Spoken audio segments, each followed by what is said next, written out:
I was 38 that year, and I had just come off a rough stretch of nonstop work. I'd been grinding through construction contracts for almost 9 months straight, trying to keep ahead of bills after the split with my ex. She took the house, and I didn't fight her on it. I just needed to keep moving, keep earning. But by the time September came around, my back hurt all the time, and my hands were stiff in the mornings. I was burned out. My buddy Jeff had told me about this place in northern Idaho, a cabin near Lake Pend Oreille, way off the beaten path, past Sandpoint. He'd stayed there a couple of years earlier, said it was peaceful, dead quiet, surrounded by nothing but trees. That's exactly what I needed. No people, no phones, no traffic, just trees, water, and time to sit still for once. The place was old, owned by some guy named Arnold who lived out in Washington and rented it for dirt cheap as long as you didn't mind a little dust and the occasional squirrel getting into the attic. I didn't. I packed up my gear, loaded some canned food, a couple coolers with sandwich meat and water, and headed out. I didn't even tell anyone exactly where I was going, just that I was taking a break for a couple weeks. The drive from Spokane took about 3.5 hours. The roads got thinner the farther north I went, and by the time I turned off onto the narrow dirt path Arnold had marked in the instructions, I was already out of cell service. The air smelled like pine and wet dirt. I followed the road slowly, avoiding potholes and thick roots that had pushed up through the packed earth. Felt like I was going nowhere for the longest time. Just endless forest and the crunch of gravel under the tires. Eventually, I reached the clearing. The cabin sat in a small patch of grass, surrounded by tall pines and birch trees, their leaves already starting to turn yellow. It wasn't big, just a single-story structure with a wide porch out front and a tin chimney poking out the top. The place looked like it hadn't been touched in a while, which was fine by me. I didn't need fancy, just quiet. I parked a few feet away, grabbed my bag, and walked up the creaking porch steps. The key was under a rusted coffee can, just like Arnold had said. Inside, the place smelled musty, but not bad.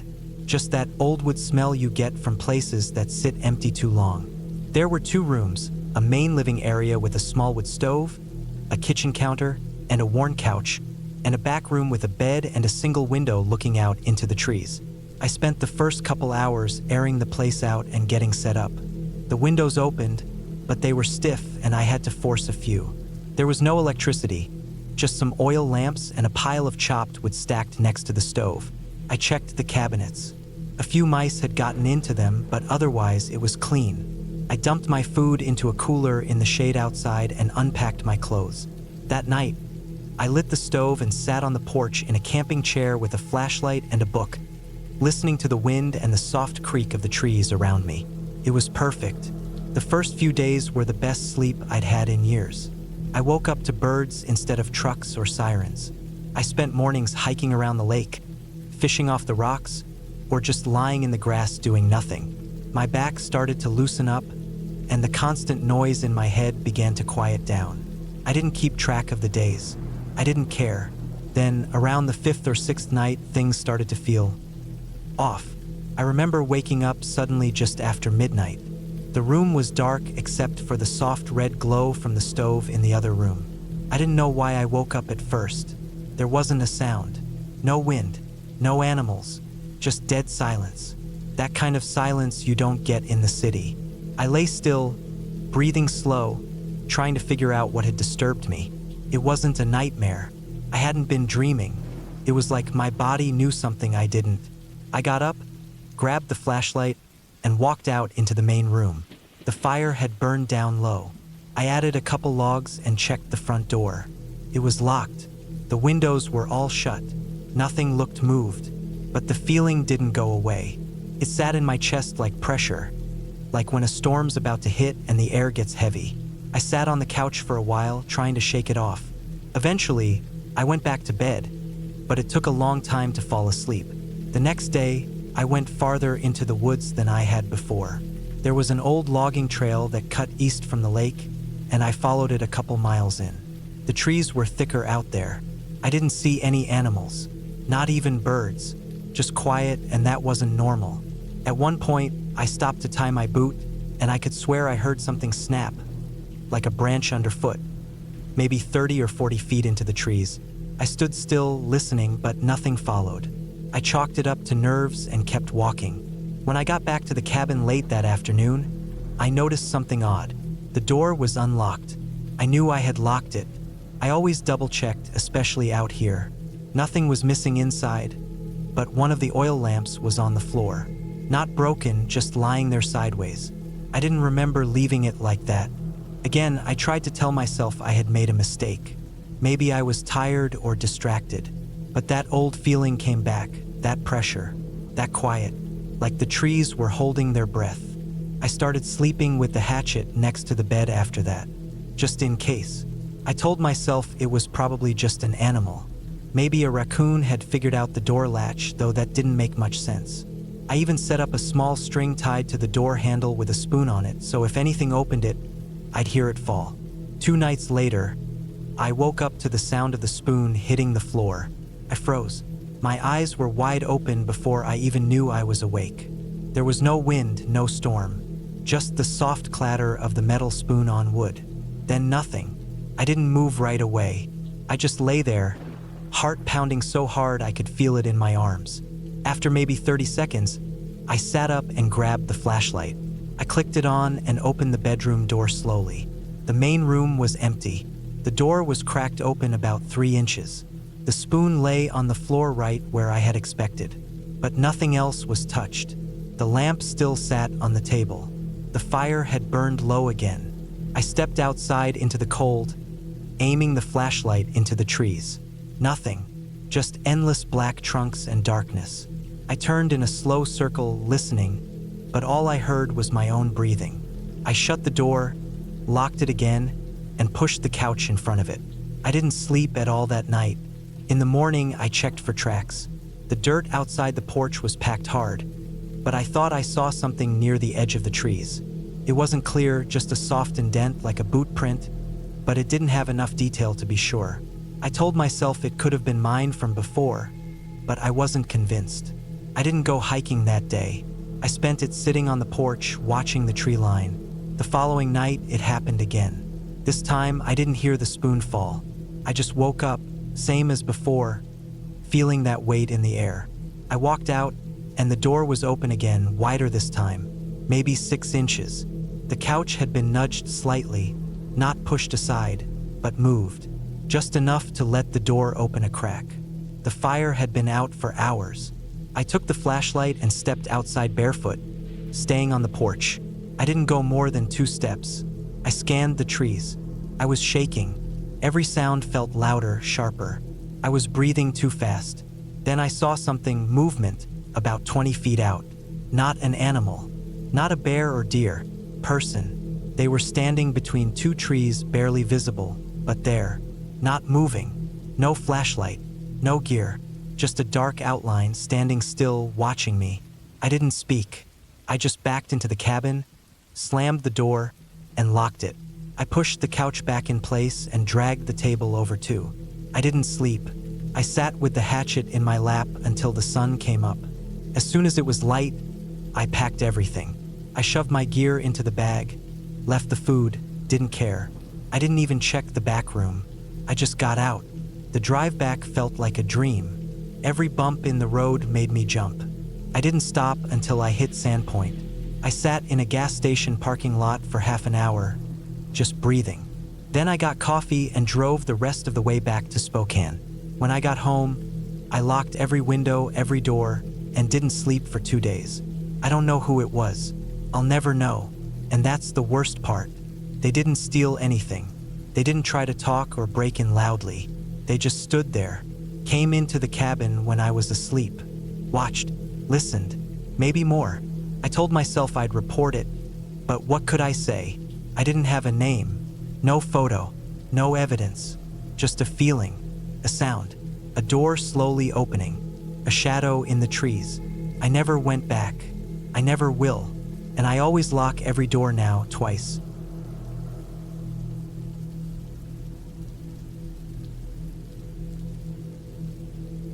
It was the summer of 2018 when I decided to take a break from the city and spend some time alone in the wilderness. I was 27 years old, working a stressful job in marketing, and needed to clear my head. The place I chose was a remote part of the Appalachian Mountains in West Virginia, a place I had heard was beautiful but not too far from civilization. I packed my gear carefully. A sturdy tent, a sleeping bag rated for cooler temperatures, a small camping stove, enough food for 5 days, water purification tablets, a first aid kit, a headlamp, extra batteries, a reliable pocket knife, and my hiking boots that had seen better days but still held up. I left early on a Thursday morning, taking a small highway that eventually narrowed to dirt roads and then to hiking trails. The car was full of everything I needed, and I had maps printed just in case I lost signal on my phone. Once I parked at the trailhead, I strapped on my backpack and started walking in. The air was fresh and smelled of pine and damp earth. The forest was dense, full of tall trees that blocked most of the sunlight, and the sounds of birds and insects filled the air. The trail was well marked but not crowded. I found a nice spot to set up camp near a small creek that trickled gently through the rocks. It was about 3 miles from the trailhead, far enough to feel isolated but close enough to get back quickly if I needed. I cleared an area, pitched my tent, and gathered firewood. The day passed with me exploring the nearby woods, taking pictures of the wildflowers and watching a pair of deer drink from the creek. When night fell, I built a fire, cooked some dehydrated chili, and lay back on my sleeping pad, staring at the stars peeking through the gaps in the canopy. The first 2 nights passed uneventfully. I woke early each morning to the sound of birds and the soft splash of the creek. I filled my water bottle, boiled water on my stove for coffee, and spent the days hiking along the trail, enjoying the solitude. It felt good to be away from noise and people. I was careful to keep the fire contained, to respect the wildlife, and to keep my campsite clean.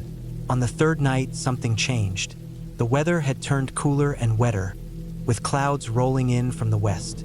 I noticed that the forest seemed darker, the shadows deeper. Around dusk, while gathering firewood, I heard something. Faint footsteps, crunching leaves, a snap of a twig far off in the woods. I stopped and listened, but everything went quiet again. I told myself it was probably a deer or a raccoon. After all, the forest was full of life. Back at camp, I secured my food in a bear-proof container I had brought. Even though I hadn't seen any signs of bears so far, I made a small fire and sat close, watching the flames. I felt the air grow colder and the wind pick up. Then I heard it again, footsteps, this time closer. Not the light step of an animal but heavier, crunching through dead leaves and small branches. I looked into the dark forest beyond the firelight, but I could see nothing. I turned on my headlamp and shined it into the woods. The beam pierced the darkness, revealing only trees and shadows. I waited quietly, holding my breath, hoping the sounds would stop. Instead, they grew louder and closer. Suddenly, there was a loud crack, like a big branch breaking nearby. My heart jumped into my throat. I grabbed my knife and stood up, shining the light around. For a moment, I thought I saw a figure moving between the trees. I blinked, and it was gone. The thought of someone else being out here, unannounced, made me uneasy. I had not seen another person since I arrived. I decided to pack up some of my food and my valuables, just in case, and put everything in my car. I also checked my phone, hoping for a signal to call someone, but there was none. I tried to calm myself, telling myself it could be a lost hunter or a hiker like me, but the forest felt different now, more oppressive. The isolation I had welcomed earlier suddenly felt like a trap. The wind howled through the trees, and the fire flickered. I stayed up most of the night, eyes scanning the darkness, ears straining for any noise. Every little sound made me jump. At one point, I heard something breathing heavy and uneven, somewhere just beyond the ring of firelight. I grabbed a rock and held it tight. As dawn approached, the noises stopped. The birds began to sing again, and the forest lightened. I lay back down, exhausted but unable to sleep well. The next day, I packed quickly and started hiking back toward the trailhead. The woods seemed quieter, almost too quiet. I moved fast, feeling eyes on me but never seeing anyone. When I reached my car, I felt a wave of relief wash over me. I packed up everything and started the engine. As I drove away, I glanced back at the forest. Something about the whole experience stayed with me. A reminder that nature is beautiful but also unpredictable and sometimes dangerous because of other people, not the wilderness itself. The fear I felt was not from ghosts or monsters, but from the real and unknown threat of another human out there, watching, moving quietly in the dark woods. I realized then that sometimes the scariest things in the wild are not the animals or weather, but the unknown intentions of people. I kept camping later on, but I always made sure to let someone know exactly where I was going, to carry a whistle, and to trust my instincts more. That trip taught me a lot about respect for nature and caution about who or what might be sharing that space.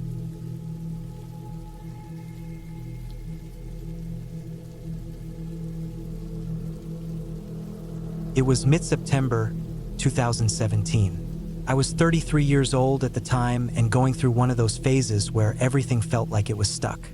I'd quit my job in Minneapolis a few months earlier after things fell apart with my boss, and I hadn't found anything steady since.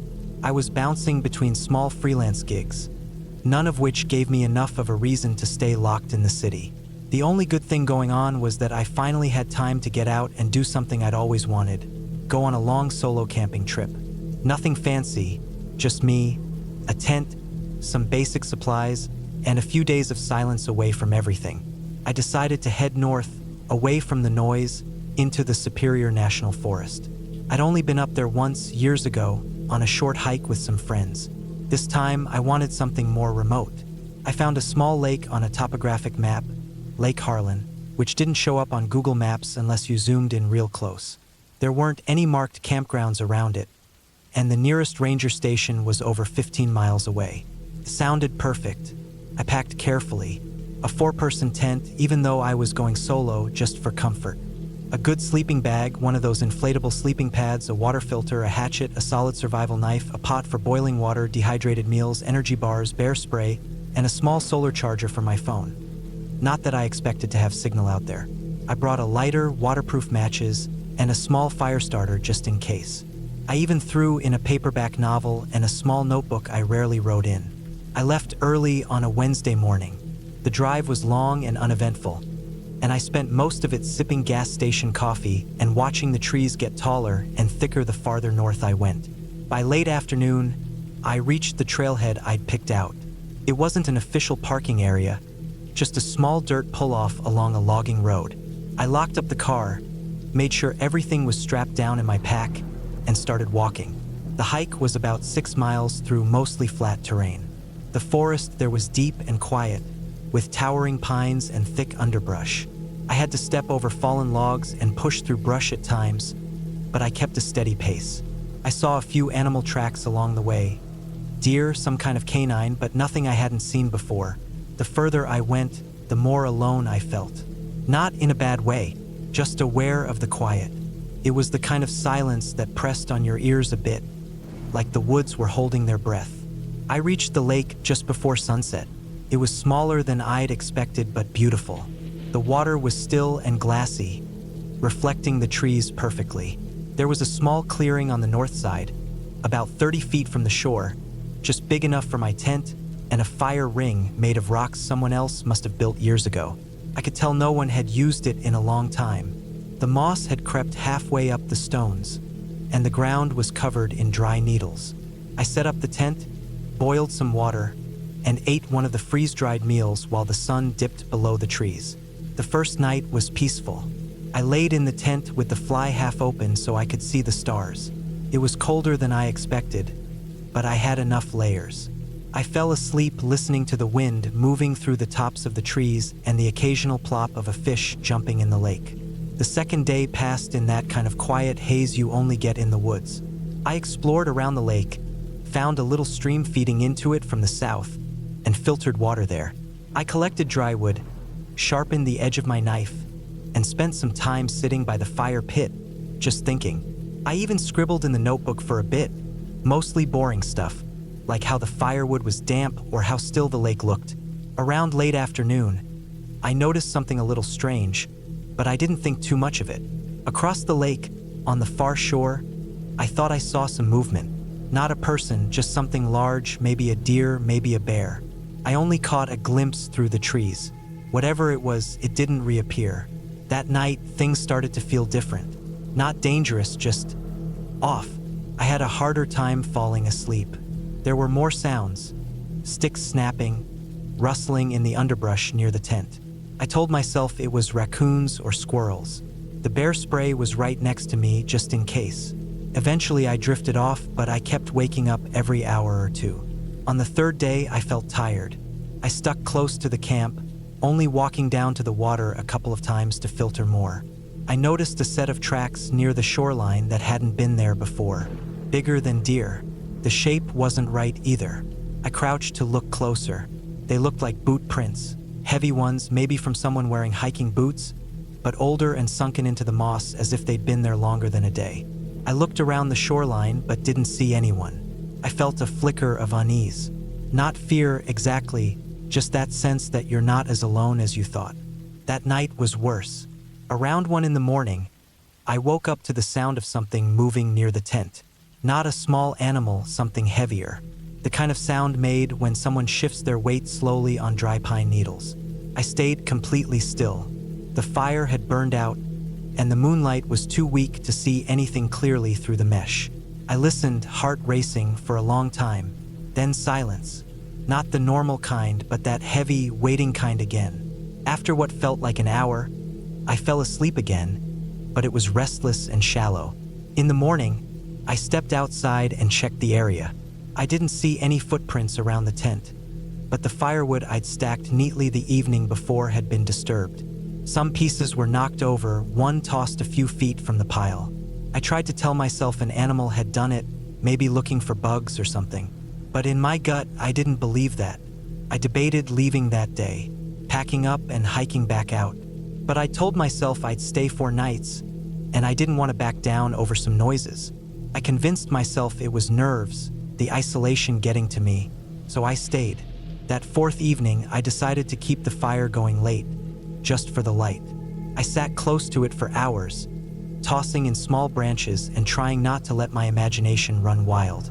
Around midnight, I heard it again, something moving in the trees. This time it was clearer, more deliberate. I held my breath. The sound stopped, then started again, closer. Not charging, not running, just slow, careful steps. Then silence. I didn't sleep that night. I sat up in the tent with the bear spray in one hand and my knife in the other, ears straining in the darkness.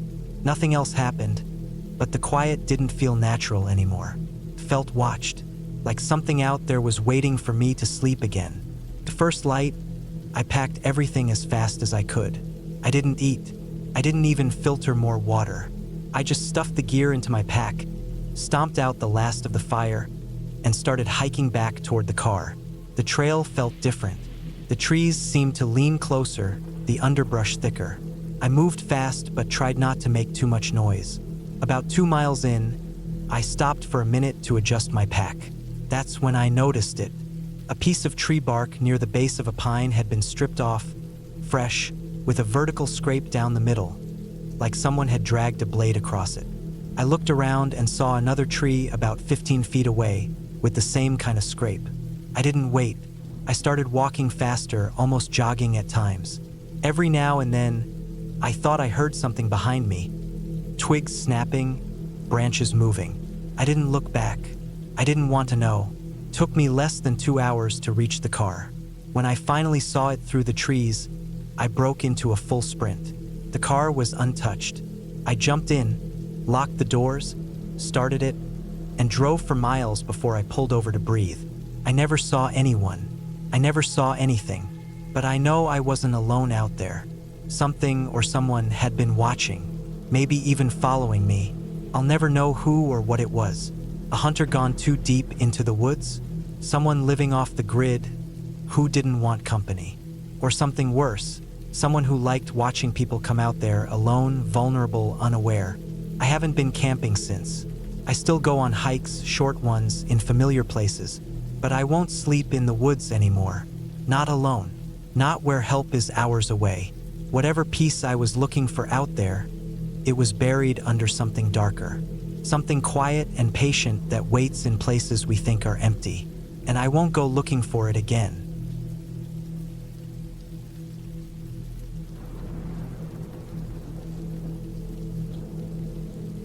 I was 34 when I decided to take a break from everything and head out to the mountains for a few weeks. It was early October of 2019, and the last few years had just worn me out. My job in Dallas had become a grind. My friends were either getting married or moving away, and I hadn't taken more than a weekend off in almost 2 years. I didn't want to go somewhere tropical or busy. I wanted to be alone, just somewhere cold and quiet with no traffic and no schedule. So I rented a small off-grid cabin up in northwestern Montana, about 40 minutes west of a town called Libby. The listing said it was a one-room cabin with a small loft for sleeping, no running water, and solar power for lights.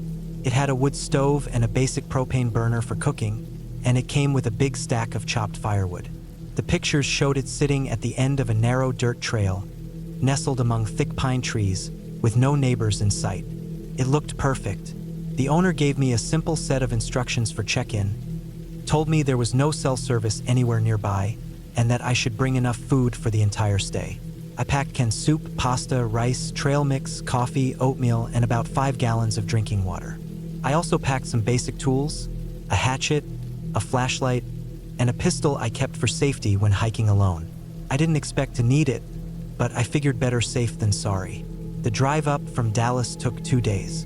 I stopped overnight in Casper, Wyoming, then pushed through the last 8 hours to Montana the next morning. It was cold by the time I got near Libby, high 40s in the afternoon, dropping into the 30s at night. Leaves were falling, the trees up in the hills already bare in some places. When I finally turned off the paved road and followed the narrow gravel path that led toward the cabin, I could feel everything slowing down inside me. The dirt trail was rough and climbed steadily uphill. My tires kicked up dust and pine needles as I drove through a canopy of tall lodgepole pines, golden larches, and a few Douglas firs that still clung to their needles. The sun filtered through the branches in long, sharp beams. The cabin was just like the pictures, maybe even a little better. It was small, maybe 20 feet long and 12 feet wide, with a covered porch, dark brown log walls, and a silver chimney pipe sticking up through the roof. The windows had wooden shutters that could be latched from inside.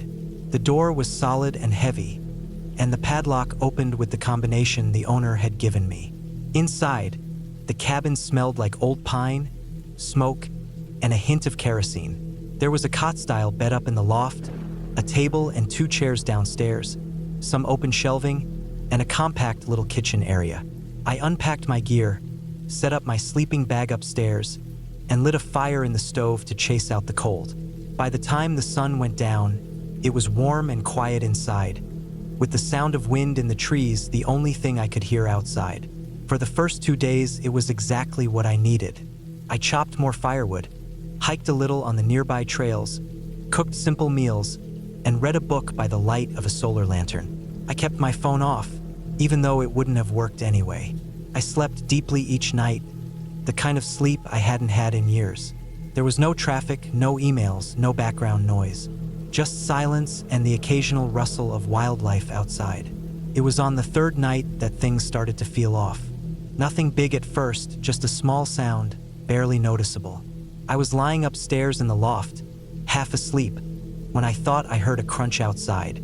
Not wind, not the creak of wood, but something stepping on leaves or twigs. I sat up slowly and listened. It didn't repeat, just silence. Maybe a deer or raccoon, I thought. I went back to sleep. The next morning, I stepped outside to stretch and walk around a bit. The ground was damp from some light rain overnight, and I noticed a few faint impressions in the dirt near the back of the cabin. At first, I figured they were just from a squirrel or maybe a fox, but one of them looked off. It was deeper, wider, and more deliberate, like a shoe print, but without clear tread marks. Almost like someone had been walking around out back in smooth-soled boots. I looked around the trees. There was nothing, no movement, no sound, just still woods and damp needles. I checked the door and windows, but everything was still locked from the inside. I told myself it was probably just my own track from when I'd walked around yesterday, maybe distorted by the rain. Still, I didn't like the feeling I had in my chest. That night, I brought the pistol upstairs with me and set it near the sleeping bag. I kept the fire low and the lantern off once I was settled, just in case anyone was outside watching. I stared at the ceiling for hours, barely blinking. Around 1 or 2 a.m., I heard it again, this time closer. A deliberate crunch, then another, then nothing. It didn't sound like an animal. It didn't move like an animal. There were no sniffing sounds, no scampering. Just 2 slow steps, then silence. I stayed frozen in place, heart hammering, ears straining in the dark. I didn't get up. I didn't move. I just lay there, gun in hand, waiting. By morning, the ground outside was dry again, but I still found prints. This time, more of them. They led from the trees, circled the side of the cabin, then disappeared into the woods behind it. Definitely not animal prints. Long, narrow, heel-to-toe patterns that looked like a person walking slowly. Too big for a woman, but not huge. The toe of one dragged slightly, like maybe they had a limp. I crouched down and stared at them for a long time, just trying to make sense of it. Who would be out here? Why would someone be walking circles around a remote cabin at night? That day, I didn't go for a hike.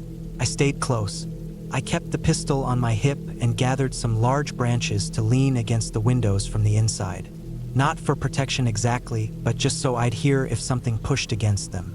I also moved the table in front of the front door. There was no phone signal, no Wi-Fi, and the nearest house was probably 10 miles down a steep road that would be hard to drive in the dark. I considered packing up and leaving, but I didn't want to drive that trail at night. I decided to stay just one more night and head out first thing in the morning. That was a mistake. Around midnight, I woke up to a soft sound. Not footsteps this time, but something brushing gently against the outside of the wall. A soft, scraping drag. Not loud, but constant, like someone was slowly running a stick or knife down the logs of the cabin. My throat tightened. I slipped out of the sleeping bag, grabbed the pistol, and crouched low near the edge of the loft where I could peek down. I had left the lantern near the stove, unlit. The only light was from the dying fire. Shadows flickered faintly on the walls. The scraping stopped. Then a new sound, something tapping softly against the window glass. Not hard, not like trying to break in. Just light taps, like fingernails. I stayed completely still. The tapping moved from one window to the next. Tap, tap, then nothing. The rest of the night was dead silent. At first light, I packed everything in 10 minutes flat. I didn't even eat. I grabbed my bag, threw it into the car, and drove out of there faster than I should have. My tires skidded on loose gravel and caught in small ruts, but I didn't care. I just wanted to get down the mountain. Back in Libby, I stopped at a diner and used their Wi-Fi to message the cabin owner. I didn't go into details, just said there was evidence someone had been walking around the property at night and that I was leaving early. He replied 2 hours later and said I was the only renter on the calendar that week. He hadn't been up to the cabin in months. I didn't go to the police. I had no solid evidence, just footprints, sounds, and fear. Nothing was stolen, no one got hurt, and I had no license plate or name. Just someone or something out in the woods who knew that cabin was alone. I went back to Texas and tried to forget it. I threw away the clothes I'd worn up there. I didn't talk about it. I didn't go camping for a long time after that. But sometimes, even now, when I'm lying in bed in my apartment, I'll think I hear that sound again, the light tapping on glass. And I'll remember how out there, in the middle of nowhere, with no phone, no neighbors, and no help, someone was walking around my cabin in the dark, not trying to get in, just watching. And for me, that was worse.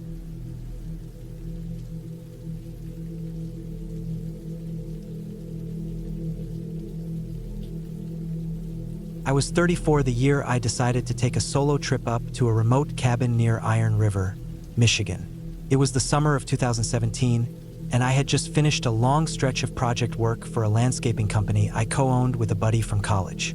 Business was good, but the last 6 months had been a constant grind. Early mornings, weekend jobs, endless paperwork. I felt drained and unmotivated. I needed something to break the routine, something quiet and far away from the noise of work, phones, and responsibilities. I found the cabin through a listing on a small Midwestern rental site.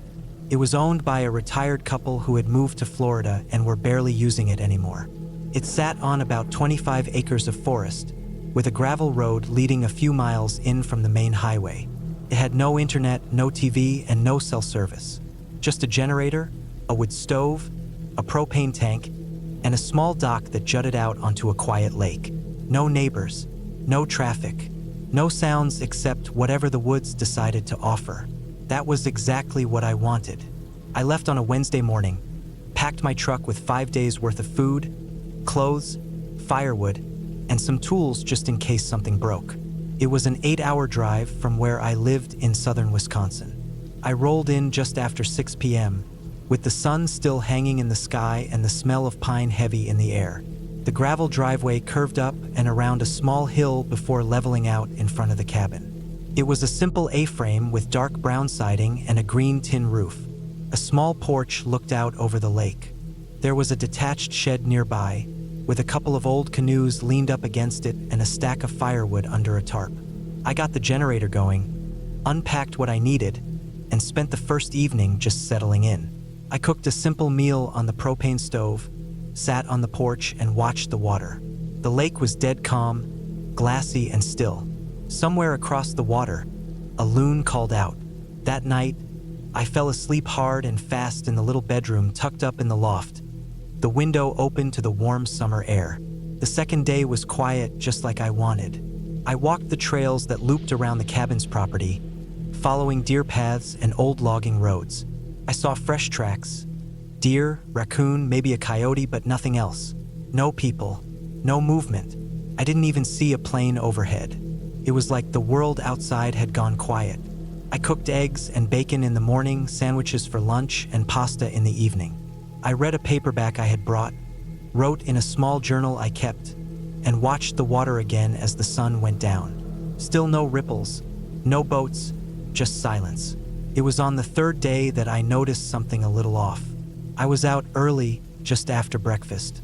The air was cool, the kind of chill that clings to the trees before the sun gets high enough to burn it off. I decided to take a longer walk, deeper into the woods than before. I followed a narrow game trail down through a small ravine and then up the other side, moving slow to avoid tripping on roots and rocks. I hadn't seen any signs of human activity so far. No wrappers, no old campsites, not even tree markings. But that morning, I saw something strange just off the path. It was a single boot, a muddy, faded tan work boot, sitting upright, half-tucked beneath some undergrowth. It wasn't rotten or falling apart, but it didn't look new either. The laces were missing. It looked like it had been there a while. At first, I figured it had been lost by a hunter or logger years ago. But then I realized it was facing directly toward the trail, like someone had stepped out of it mid-walk and left it there. I picked it up. It was heavy, soaked at the bottom, but no obvious tears or damage. No animal bites, no chewed-up leather, just abandoned. I carried it for a bit, unsure what to do with it, then left it on a flat rock so it wouldn't get swallowed by the woods again. That night, I had trouble sleeping. I kept thinking about the boot, about how there hadn't been a matching one nearby.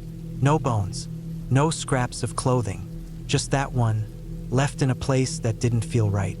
I told myself not to dwell on it. Maybe someone had dropped it from a pack, maybe it was left behind years ago and the forest had just pushed the other one under, but something about it sat heavy in my mind. I woke up twice that night, once around midnight, then again closer to 3. The second time, I thought I heard something outside the cabin, a soft crunching sound, like leaves being stepped on. But it was faint, and by the time I got up and looked out the window, there was nothing, just trees and moonlight. I chalked it up to a raccoon or a deer passing by. The next morning, I walked back to where I had found the boot. It was gone. The rock was still there. I recognized the shape, the moss on the side, even the weird crack running across it. But the boot I had left sitting on top was nowhere to be seen. I looked around, checked the bushes, walked a little up and down the trail. Nothing, no sign of it. The ground didn't look disturbed. No drag marks, no prints. It was just gone, like I had never touched it. That day, I didn't hike as far. I stayed closer to the cabin, kept busy chopping wood and stacking it even though I already had plenty. I cleaned the porch, checked the shed, rechecked the generator. Anything to stay active, but my brain kept spinning. By sunset, I was watching the tree line across the lake. Not the water, not the sky, just the shadows moving between the trees. I started noticing patterns in the bark. Lines that didn't look natural, cracks that looked too even. I told myself I was just overthinking, that I needed rest. That night, I brought one of the axes inside. I had no reason. Nothing had happened, but I didn't like how it felt.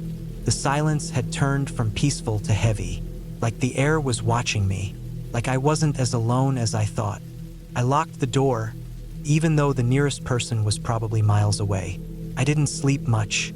Around 2:30, I heard something again. It was louder this time.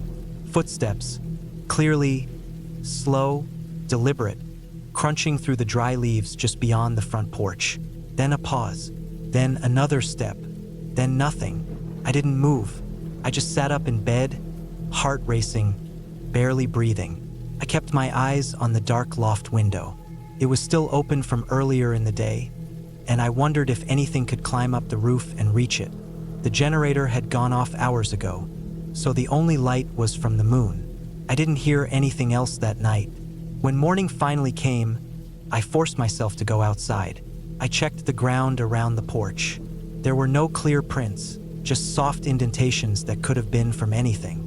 The kind of half shapes leaves make when they shift overnight. But I knew I hadn't imagined it. I knew what I had heard. I should have packed up then. I should have left. But I stayed. Told myself it was probably a deer, that the boot had just slipped off the rock and rolled away, that I was tired, not thinking clearly. I didn't want to look like a coward, not even to myself. I had told everyone I was going out to reset, to be alone in nature. Leaving early felt like quitting, like failure. That day, I didn't go into the woods at all. I stayed close, sat on the porch with the axe next to me. I didn't read. I didn't write. I just watched and listened. Around noon, I noticed something strange on the dock. There were scratches in the wood, shallow, maybe a few inches long, and spaced out unevenly. They hadn't been there before. I had walked down there 2 days earlier barefoot, and I would have seen or felt them. They were fresh, splintered around the edges, like someone had dragged something sharp across the planks. But they didn't go anywhere. Just a patch, maybe 2 feet wide, then nothing. That night, I didn't sleep at all. I sat in a chair downstairs, near the window that faced the woods. I kept the lights off, listened, watched. The axe stayed in my lap. Around midnight, I heard movement again. Not on the porch this time. Off to the right, in the woods beyond the shed. Soft, slow steps, then silence. I waited. Minutes passed. Then a sharp tap on the far wall of the cabin. Just one. I didn't move. Another tap. Then footsteps. Then nothing. I stayed awake until dawn, unmoving, barely breathing. As soon as the sun was up, I packed my things. Fast. I didn't eat, didn't clean. I threw everything into the truck, fired up the engine, and got the hell out. I didn't look back. I drove the full 8 hours without stopping more than once for gas. I didn't start to feel normal again until I hit the highway and saw other cars. A few weeks later, I called the owners to ask if anyone else had ever reported weird things out there. They said no. Said most people loved the quiet, the solitude. They asked if something was wrong. I lied. Said I just didn't sleep well up there. I didn't want to explain, but I knew what I had heard. I knew that boot hadn't walked off by itself. I knew those footsteps weren't in my head.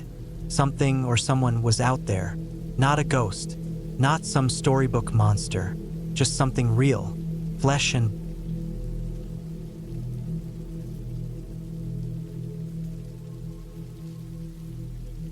It was early October in 2016 when I decided to take a break from everything. I was 29 at the time and working a desk job in Columbus, Ohio. I had been staring at spreadsheets for 8 to 10 hours a day for the past 3 years, and the routine was eating me up slowly. The idea of just unplugging and getting away from city life had been on my mind for months. I didn't want to fly anywhere or go to a hotel or resort.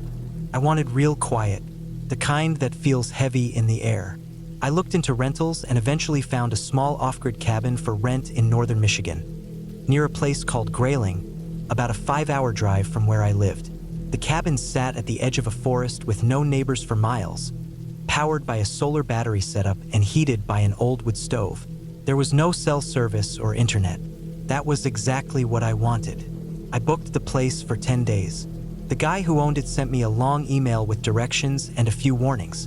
He told me to bring more food and water than I thought I needed, and he said the road leading up to the cabin could get muddy if it rained. He also mentioned that there were bears in the area and to store any trash inside or in the bear-proof bin out back. I printed out the directions and packed everything into my Subaru. Cans of soup, a couple of gallons of water, trail mix, instant coffee, a few books, and a hatchet I had bought at a hardware store a year ago but never used. I left early in the morning while it was still dark outside and started driving north. The first part of the drive was smooth, highways all the way. The second half was more rural, with smaller two-lane roads cutting through farmland and forest. Eventually, I turned onto a dirt road, following the printed directions. That last stretch was maybe 7 or 8 miles, and it was bumpy, full of potholes and surrounded by dense trees on both sides. I passed an old rusted-out truck on the side of the road at one point, half buried in tall grass. I didn't see another car the whole way in. When I finally arrived, the cabin looked just like the photos, small, made of dark, weathered wood with a sloped tin roof and a single window out front. There was a tiny deck with 2 wooden chairs and a fire pit off to the side.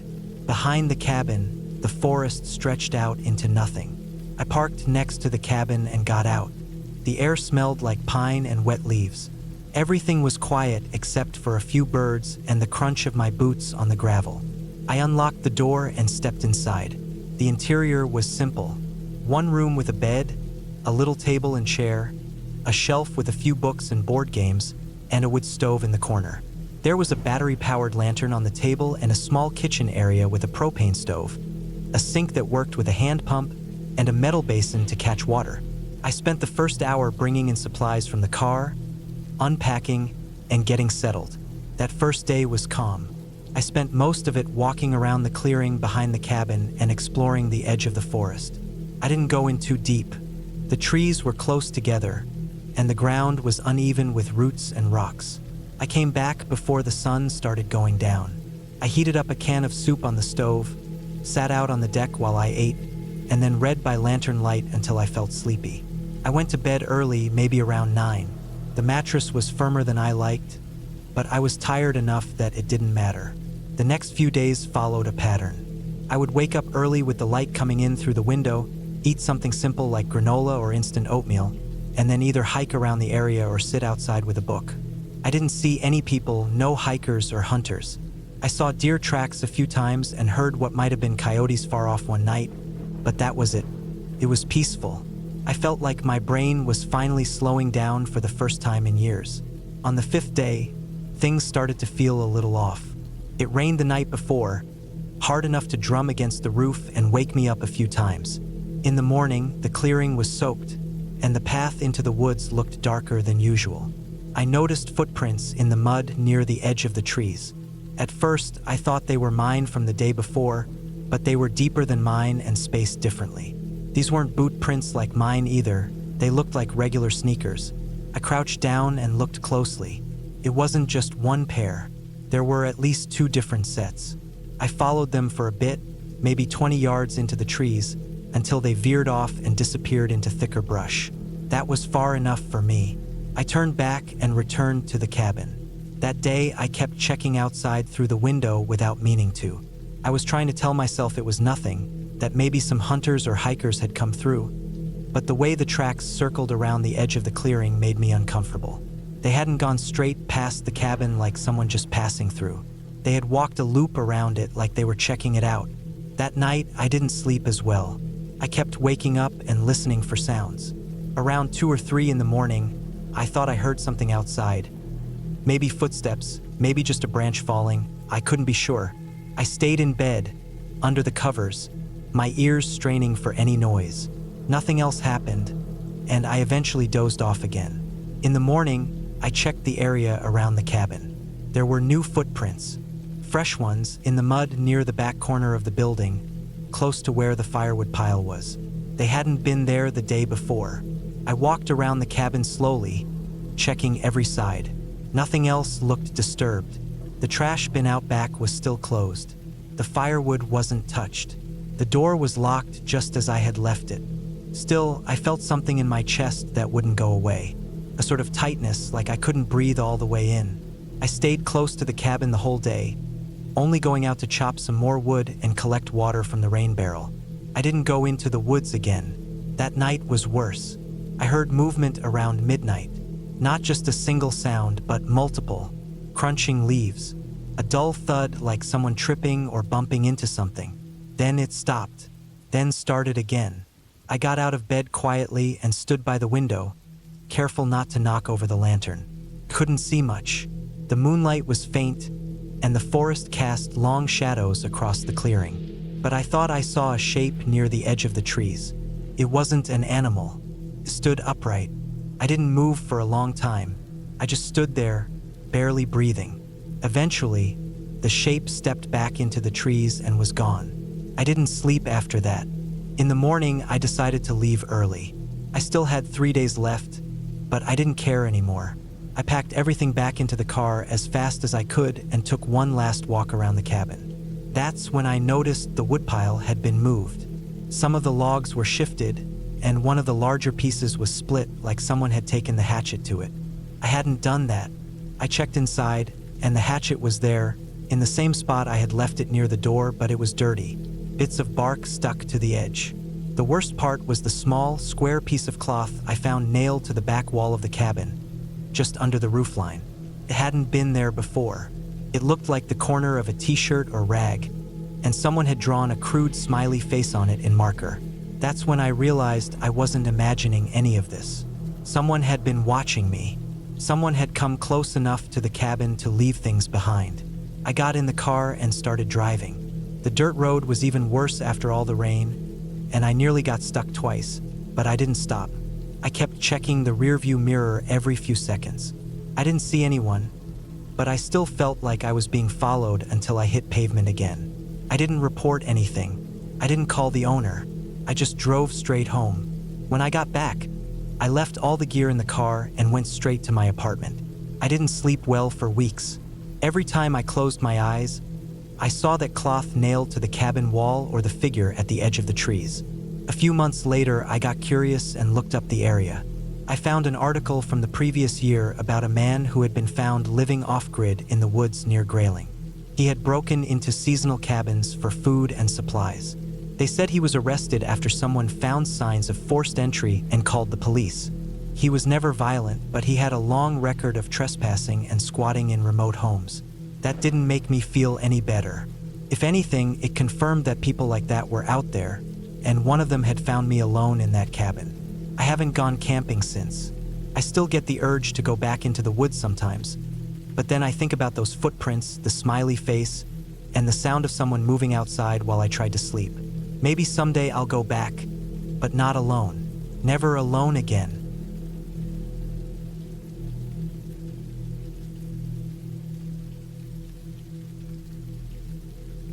It was the summer of 2017 when I decided to take a break from everything and go camping alone. I was 26, working a demanding office job in Chicago, and the city noise was getting to me. The idea was simple. I'd spend a few days out in nature, away from people, phones, and deadlines. I wanted silence and fresh air, maybe a little time to clear my head. I chose a remote spot in the northern part of Michigan's Upper Peninsula. I'd heard about a little-known camping area near a lake called Lake Superior's smaller cousin, Lake Gogebic. It was deep in the woods, far from highways, cell service barely worked, and the campground was mostly empty this time of year. Early August, just before the school year started again. Perfect. I packed my backpack the night before, checking and double-checking my gear. A sturdy tent, a sleeping bag rated for cooler nights, a small portable stove, enough food for 3 days, water purification tablets, a first aid kit, flashlight, matches, a map, and compass. I even brought a small hand axe and some paracord. I was careful. I'd never been camping alone for more than a night or two before. This time, I wanted to be fully prepared. The drive up was peaceful. The highway slowly dissolved into narrow roads lined with towering pine and spruce trees. The air grew fresher and cooler as I got closer. By late afternoon, I reached the campground, a small clearing near the lake's edge with a few scattered campsites. A few tents were up, but I could tell most people had left for the day. I picked a spot near the water, a bit off from the main path, under some tall trees that offered shade but not too thick to block the view of the lake. The ground was soft with pine needles, slightly damp but firm. I set up my tent quickly, making sure the rain flap was tight, then gathered some dry wood from nearby fallen branches. It smelled of fresh pine and earth. I felt a quiet thrill being out there, surrounded by nothing but trees, the occasional bird call, and the distant sound of the lake's gentle waves hitting the shore. The sun started dipping, painting the sky orange and pink. I made a small fire, cooking some dehydrated stew and boiling water for coffee. I sat close, watching the flames crackle, feeling the cool evening air settle in. After eating, I cleaned up, stuffed my trash in a bag, and put it high in a tree away from my tent to keep critters out. I wasn't expecting bears, but I'd heard stories, so I played it safe. I lay down in my sleeping bag inside the tent, my flashlight off, just listening. The forest sounds were alive. Wind in the leaves, the occasional snap of a twig somewhere far off, an owl's distant call. The night was clear and cold. I pulled my sleeping bag tighter around me and eventually fell asleep. Sometime during the night, I woke up. The silence felt different. It wasn't the peaceful quiet I'd fallen asleep to, but a heavier stillness, the kind that presses on you. I heard a faint noise outside my tent, like soft footsteps on dry leaves. I held my breath, my heart picking up pace. The sound stopped after a few seconds, then nothing. I told myself it was probably an animal, a deer or maybe a raccoon wandering around. Still, I stayed awake for a while, listening closely, my fingers tightly gripping the flashlight. By dawn, the world outside lightened. The birds started singing again, and the night's tension slowly eased. I packed up my things slowly, had some coffee, and decided to explore a little before leaving. About a mile down the path, I found something odd.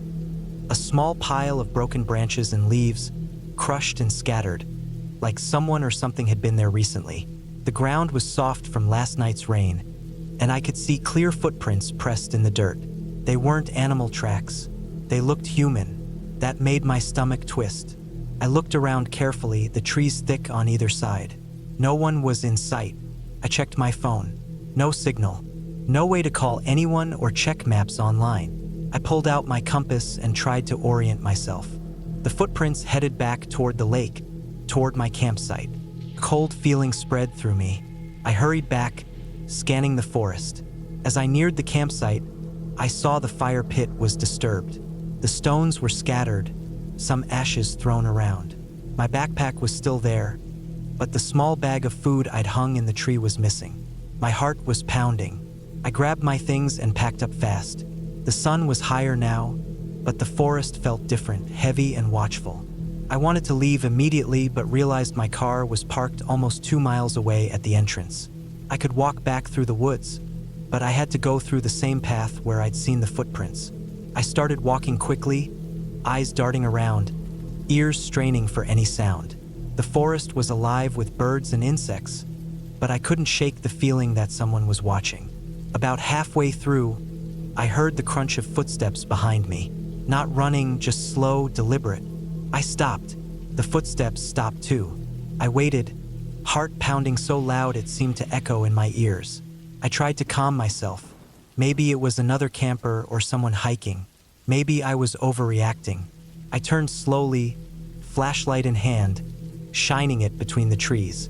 Nothing. The shadows stretched long and strange. I walked faster. Then I heard a low sound, almost like a whisper carried by the wind, or a soft rustle, too soft to make out words. I kept walking, desperate now. The path opened up near a small clearing. There, on a fallen tree, I saw a crude carving. A circle with an X through it, scratched deep into the bark. I didn't know what it meant, but it felt wrong, like a warning. I didn't stop to look longer. I ran. Finally, after what felt like forever, I reached the parking lot.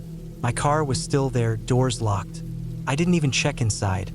I jumped in, locked the doors behind me, and started the engine. As I drove away, I kept looking in the rearview mirror. The trees faded behind me, and the feeling of being watched slowly left. That night in my apartment, I replayed everything over and over. Who had been out there? Why did they disturb my camp? What did the carving mean? I searched online for similar symbols but found nothing conclusive. The next day, I called the park office.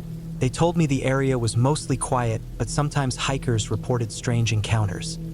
Unexplained noises, seeing figures in the distance. Nothing violent, they said, just odd. They advised hikers to stay on marked trails and report anything suspicious. I never went back to that spot. I never camped alone again. Looking back, I realize how naive I was to think I could be completely alone in the woods without risk. The forest isn't empty. People are out there. Some mean no harm, some might just be lost, but others, maybe they're watching, waiting for the right moment. What scared me most wasn't ghosts or monsters. It was the knowledge that I wasn't alone, that someone had been close enough to touch my camp, close enough to know I was there, and that I'd never heard them coming.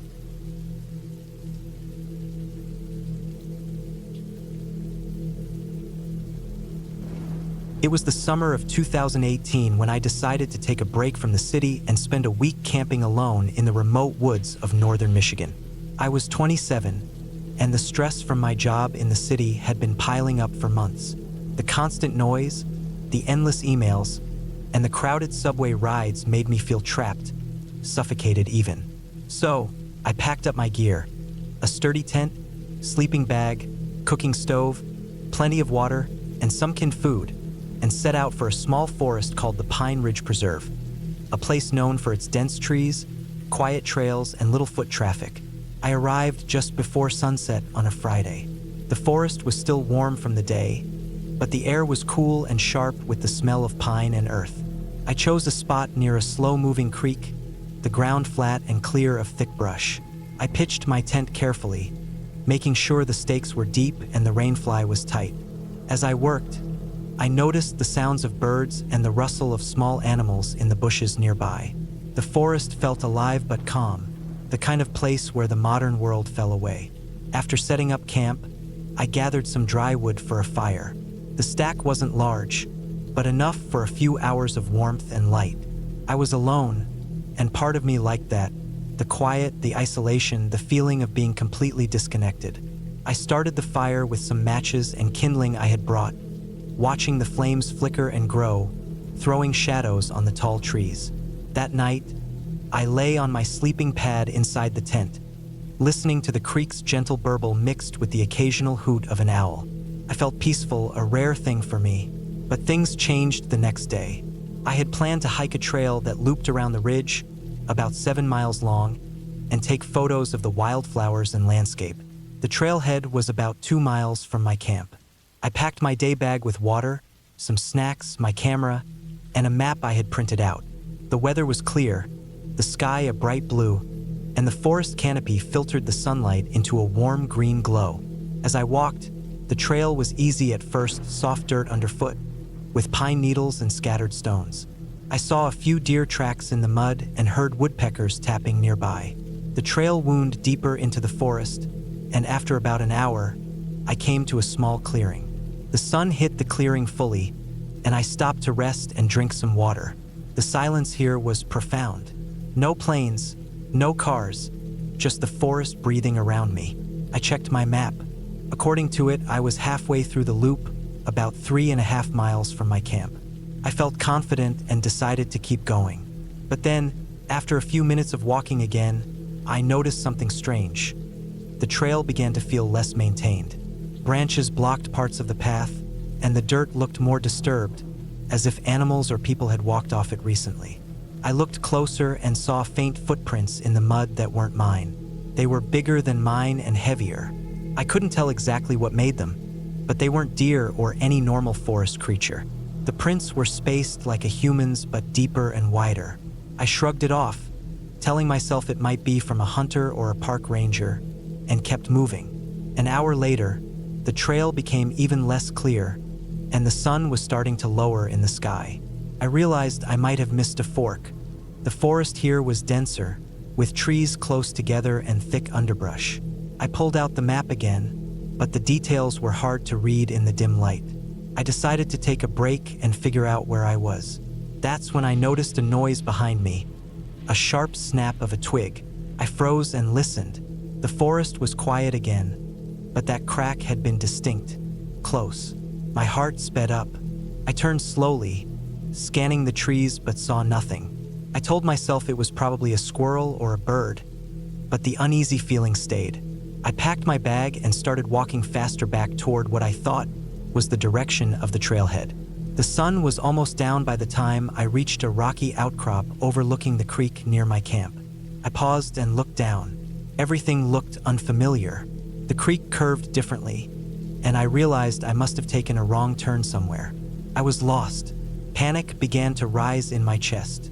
I tried to calm myself, breathing slowly, thinking of the basics: stay calm, find the trail, and don't wander off. I pulled out my phone. No signal. The forest swallowed the reception like a wall.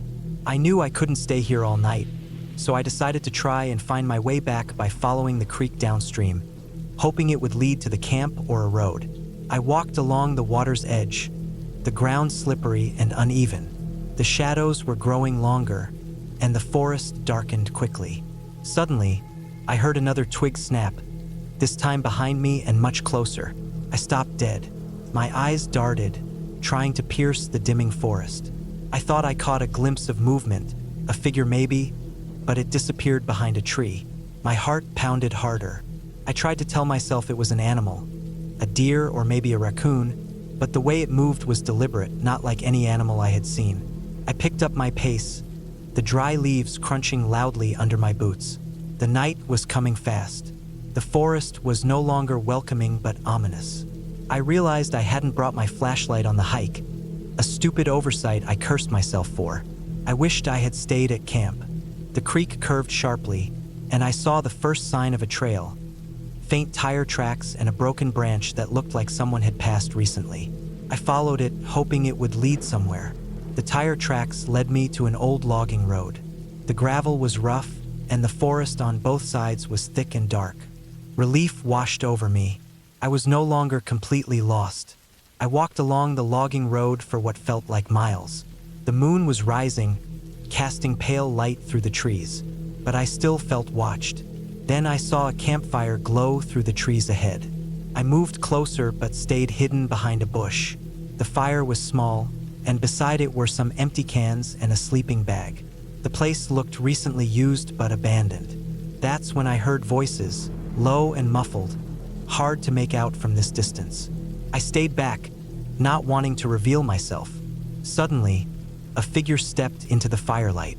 A man, tall and broad, wearing a dark jacket and a cap pulled low over his face. He looked around, then sat down, pulling a knife from his belt. I backed away quietly, heart racing. Something about him felt wrong. I didn't want to get caught or seen. I turned and started running back down the road, faster than before. My breath came out ragged and loud in the cold air. Branches grabbed at my jacket, and my feet slipped on loose rocks. I didn't stop running until I was sure the fire and voices were far behind. I kept going, desperate to get back to my camp. Eventually, I found the trail again, the well-marked one I had missed before. I followed it, the moonlight now full and bright, lighting the path clearly. I ran all the way back to my camp, arriving exhausted but safe. The fire I had left burning was just a faint pile of embers, but it was still warm. I collapsed inside my tent, locking the zipper tightly. That night, I didn't sleep well.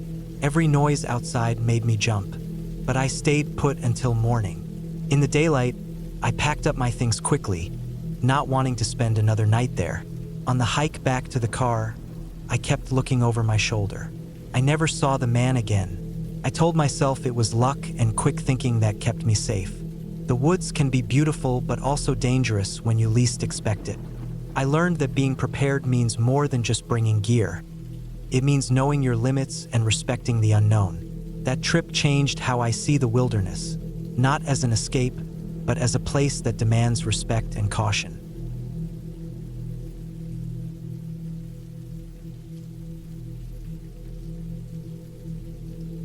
It was October 2019 when I finally decided to take a break from everything. I just turned 34. My job at a construction firm in Cincinnati had been eating up every part of my day for months. Long hours, constant travel, always on call. I hadn't really slept properly in weeks. My back ached from standing too long. My head was always full of noise. I needed silence. No phones, no city, no one around. Just stillness. So I rented a cabin. Nothing fancy. Just a single-bedroom wooden place about 40 minutes outside of Roanoke, Virginia, tucked into the edge of Jefferson National Forest. The listing said it had been used mostly by hunters in the off-season, so it wasn't updated or stylish. I didn't care. I wanted something old, quiet, with no Wi-Fi. The fewer distractions, the better. I drove out on a Friday afternoon, packed light. I had a few days' worth of food, some instant coffee, and my hiking boots. I brought a portable battery for emergencies, a flashlight, and a small hatchet. I planned to just sit there, maybe walk in the woods, clear my head, and sleep in. When I got to the cabin, it was exactly what I wanted. It sat back from the road, off a small gravel trail that looked like it hadn't been used much. The trees around it were tall and thick. The leaves had turned already, mostly gold and deep red, and the whole forest floor looked like it had a fire-colored carpet laid over it. The cabin itself was maybe 25 feet wide, built from rough logs, with a tin roof and a tiny porch with a single wooden chair. No neighbors, no signs of other cabins, just trees and silence. Inside, the air smelled faintly like old pine and dust. The floor creaked under my boots. There was a small wood stove in the corner with a pile of chopped logs beside it, a cot with a thin mattress, and an old table with two mismatched chairs. The windows were small and had no screens. I checked the cupboards. A few old cans, mostly empty. A mouse had chewed through one box of crackers. I threw it out.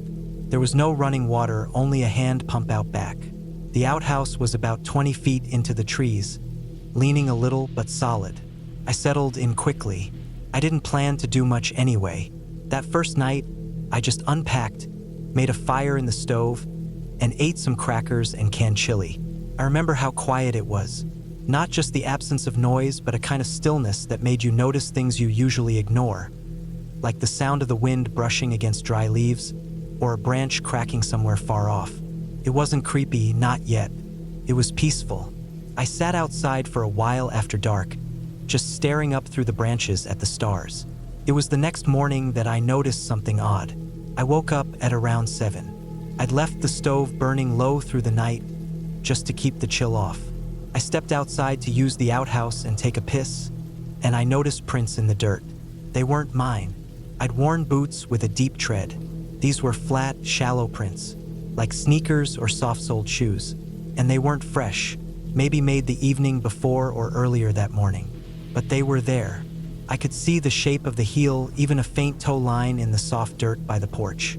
They circled around the cabin. One set went up to the side window, then turned back.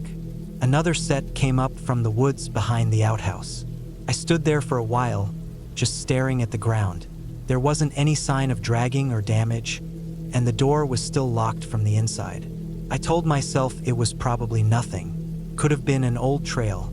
Could have been mine from the night before and I just didn't remember. But I knew that wasn't right. I kept thinking about it all morning. I made some instant coffee, sat outside on the porch and tried to shake it off. But I couldn't. It was too strange. Who would walk around out here? There were no other cabins nearby. The gravel road was a dead end.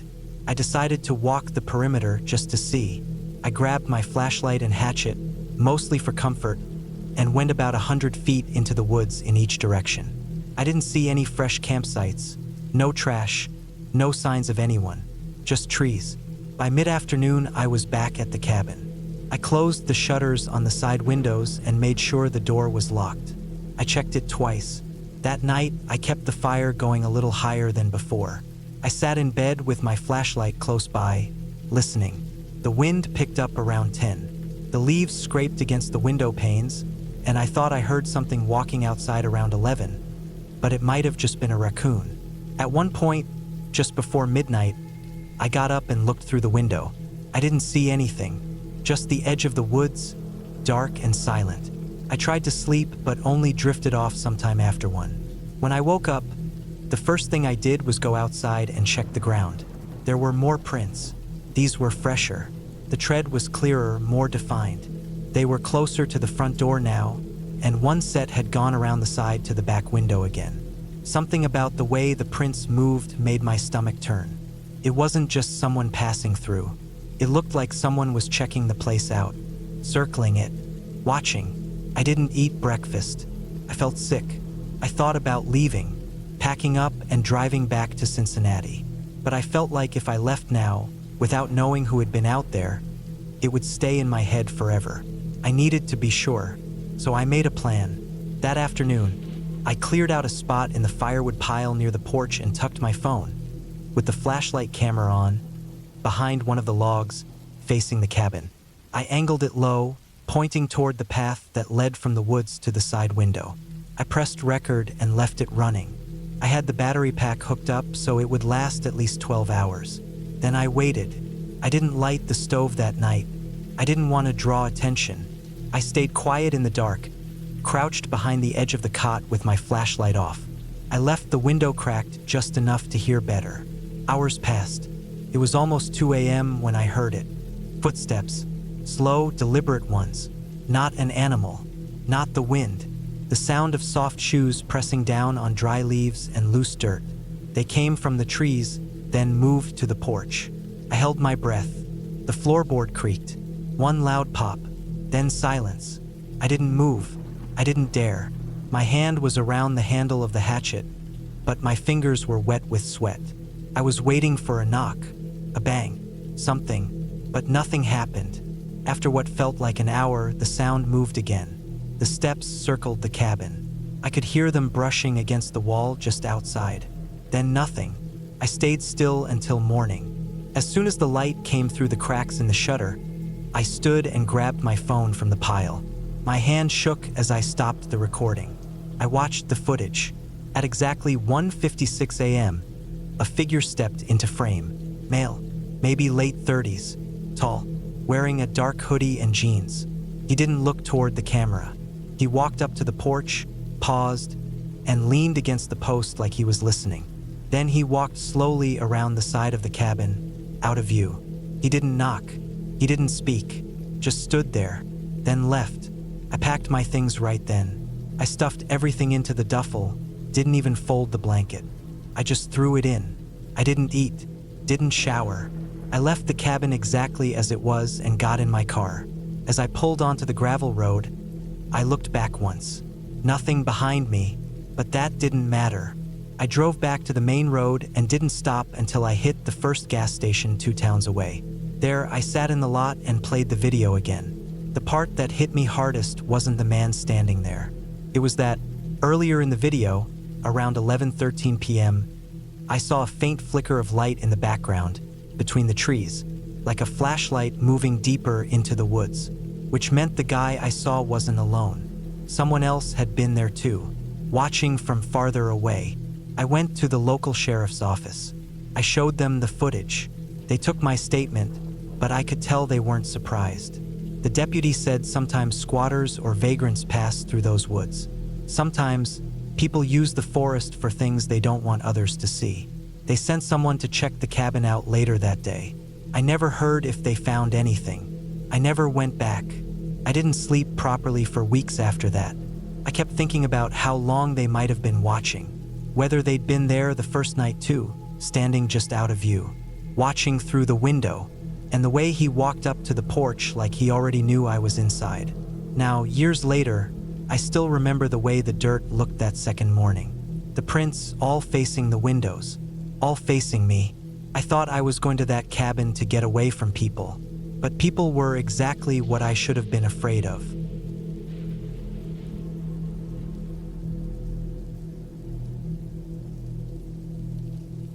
It was the summer of 1998, and I was 27 years old when I decided to take a break from my usual life in the city and head into the wilderness for some solitude. I found a small cabin to rent in the remote forests of northern Minnesota, near a tiny town called Willow Creek. The cabin was tucked deep in the woods, far from any neighbors or roads. The only way to get there was by a rough dirt trail that twisted through thick pine trees and patches of wild blueberry bushes. The idea was to spend a full 2 weeks alone, away from work, phones, and people, just me and the silence of the forest. I had been working nonstop for months at a small software company in Minneapolis, stuck in front of a computer all day, and the stress was getting to me. The city noise, the crowded subway, the endless meetings. It all felt suffocating. I needed to breathe, to clear my head, and to find something real.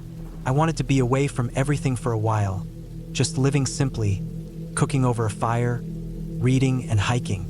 The cabin itself was old but sturdy. Built in the early 1960s, it was a single-story wooden structure with faded green paint peeling off the walls. It sat beside a small lake called Mirror Lake, named so because the water was usually so still it reflected the sky perfectly. The cabin had a stone fireplace, a small kitchen with a propane stove, a tiny bathroom with a hand pump for water, and a loft with a bed. There was no electricity, no running water except for the lake and a hand pump well outside. It was basic, but it had everything I needed. The first day I arrived, I felt a rush of excitement mixed with unease. I parked my old blue Toyota near the trailhead and hauled my backpack and a heavy cooler filled with food down the path to the cabin. The forest was thick with tall spruce and pine trees. The air smelled like earth and resin, and the ground was soft with pine needles. Birds chirped overhead, and I spotted a couple of squirrels darting between the branches. When I reached the cabin, I set down my gear and took a long look around. The lake stretched out in front of me, calm and clear, surrounded by the dense forest. There were no sounds of cars or planes, just the gentle lapping of water against the shore and the occasional call of a loon somewhere far away. I opened the cabin door, and the smell of old wood mixed with faint mildew hit me. Dust particles floated in the sunlight coming through the windows. Inside, the cabin was cold and quiet.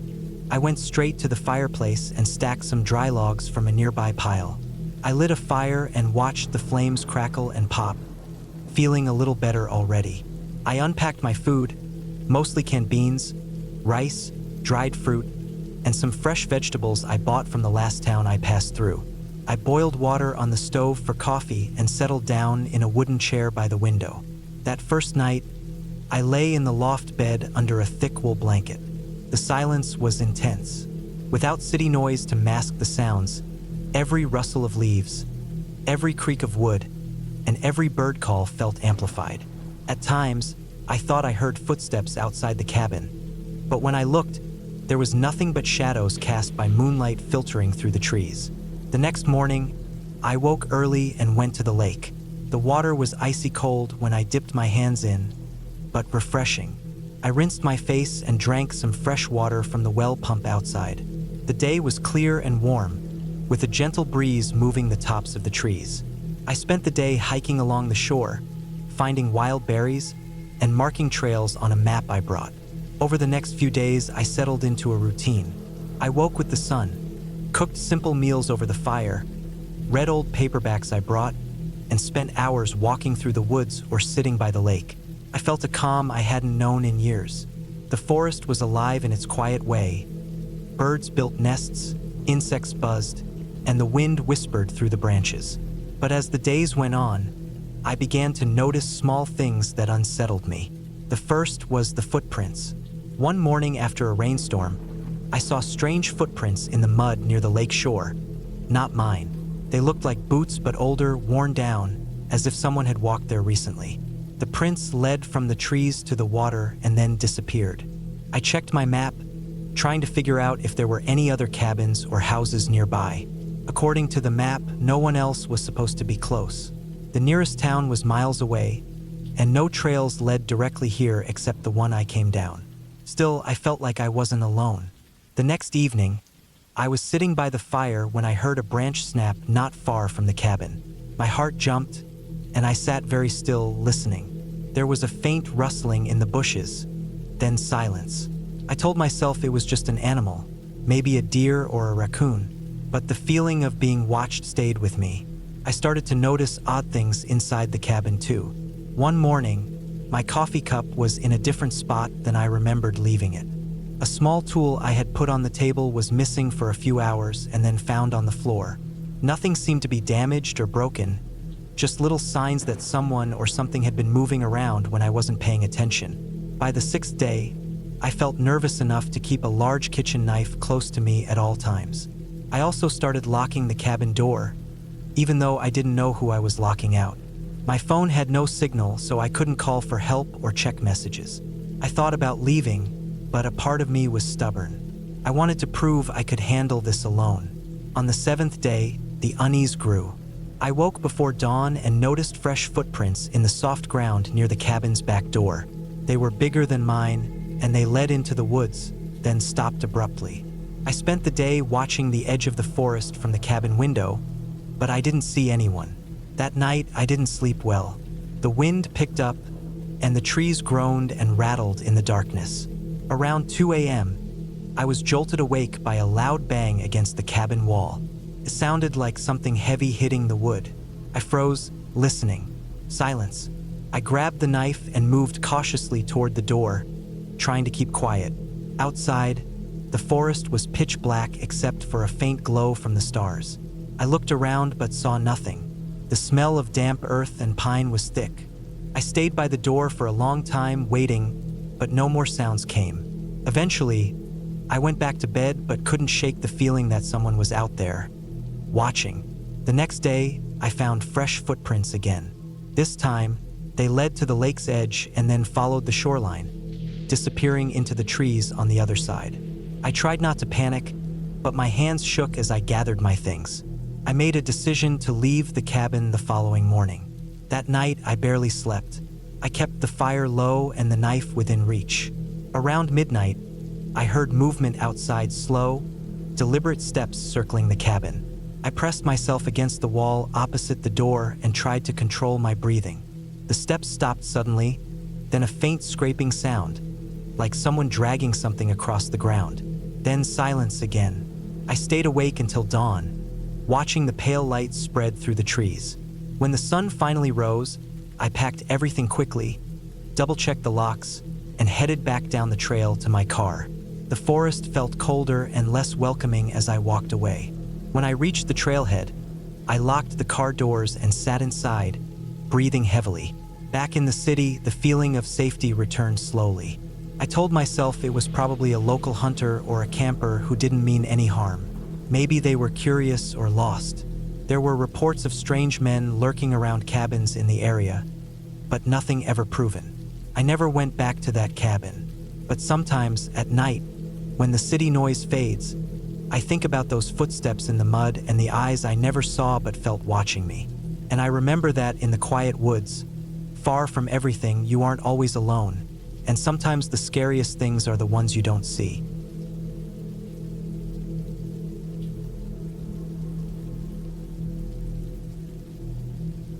I went camping alone in the summer of 2017, up near a quiet stretch of woods just outside of Glidden, Wisconsin. I was 27 back then, living in Eau Claire, working full-time at a small roofing company. I didn't get much time off, but I had managed to block out a 4-day weekend and decided I'd use it to unwind. I didn't want to go anywhere crowded or commercial, just a quiet place in nature where I could breathe. I didn't want to deal with anyone. I didn't even tell my coworkers or friends exactly where I'd be. I just said I was heading north, which I thought was enough.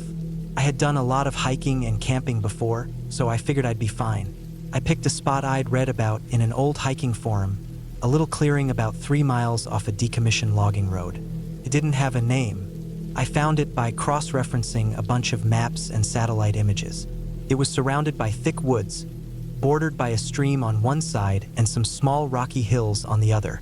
The kind of place that never sees more than a couple of people a year. That's what I wanted, solitude. I parked my truck at the end of the logging road, tossed my backpack over my shoulder, and started the hike in. The first half-mile was pretty easy, an old, overgrown trail. After that, it was more of a bushwhack. I had a handheld GPS, a paper map, and a compass, and I took my time. I got to the clearing in the late afternoon. It was just like the forum post had said, peaceful, quiet, and flat enough for a tent. There were no signs of recent visitors, no footprints, no trash, no cut branches. Just me and the woods. I set up my tent under a cluster of pines, about 20 yards from the stream. The ground was soft and covered in pine needles. I cooked some instant rice and tuna on my little camp stove, ate while sitting on a log, and watched the sky turn orange through the trees. I felt completely at peace. The air was cool, the bugs weren't too bad, and the sound of the stream was calming. That night, I slept hard. The next morning, I got up early and walked upstream for a few hours. I found a nice flat rock and just sat there, listening to the water. I saw a few deer in the distance, heard a woodpecker, and even spotted a fox darting between some fallen trees. It felt like the kind of day I'd remember forever. I came back to camp around midday, made some coffee, and took a short nap in my tent with the flap open. When I woke up, something felt off. Nothing specific, just this subtle tension in the air. I tried to shake it off. I made myself walk down to the stream, splash some water on my face, and force myself to enjoy the moment. I told myself I was just tired, maybe a little dehydrated. But as I walked back to camp, I noticed something small and strange. My folding knife was open and sticking in the ground near the fire pit. I hadn't left it like that. I remember standing there for a full minute, just staring at it. I always kept it closed and clipped to my pack. I wasn't sure if maybe I'd used it earlier and forgotten, but that didn't feel right. I checked my bag, it was unzipped. Everything was still inside, but the zipper was open halfway down. I tried to tell myself I must have left it like that, but I knew I didn't. That night, I didn't sleep as well. Every sound outside the tent had me sitting up and holding my breath. The wind in the trees sounded like whispers. Once or twice I thought I heard footsteps, but they were too faint to be sure. I finally dozed off around 3 a.m., clutching the knife in my hand inside the sleeping bag. When I woke up the next morning, the flap of my tent was wide open. I hadn't left it that way. I know that for a fact. I had zipped it shut from the inside. My boots were sitting outside, side by side, but turned around, like someone had taken them off and placed them backward. That did not happen by accident. I packed up fast. I didn't cook breakfast. I stuffed everything into my pack, grabbed my water bottle, and took off down the same path I came in on. My heart was racing. Every crack of a branch or rustle of leaves had me spinning around. I kept thinking I'd see someone following me, but I never did. I got back to my truck by early afternoon. The gravel near the wheels was disturbed more than I remembered. A few pine needles had been caught under the windshield wipers. My gut was screaming that someone had been there while I was gone. I started the engine, locked the doors, and drove out of there without stopping once. I should have gone home, but I didn't. I drove into Glidden and booked a cheap room at a rundown roadside motel. I needed to be around people. I took the longest shower I've ever taken and sat on the bed for hours, just trying to sort through everything. I didn't feel right. Not sick exactly, just off, like I'd been watched for days. That night, I kept the lights on and barely slept.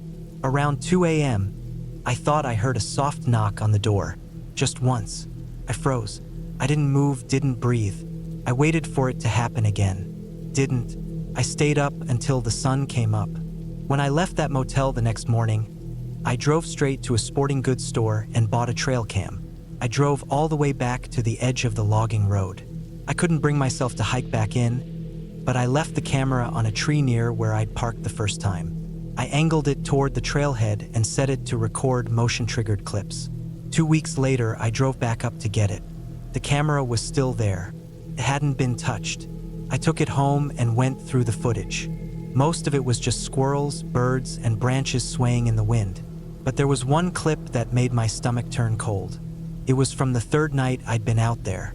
Around 1:47 a.m., a man walked past the camera.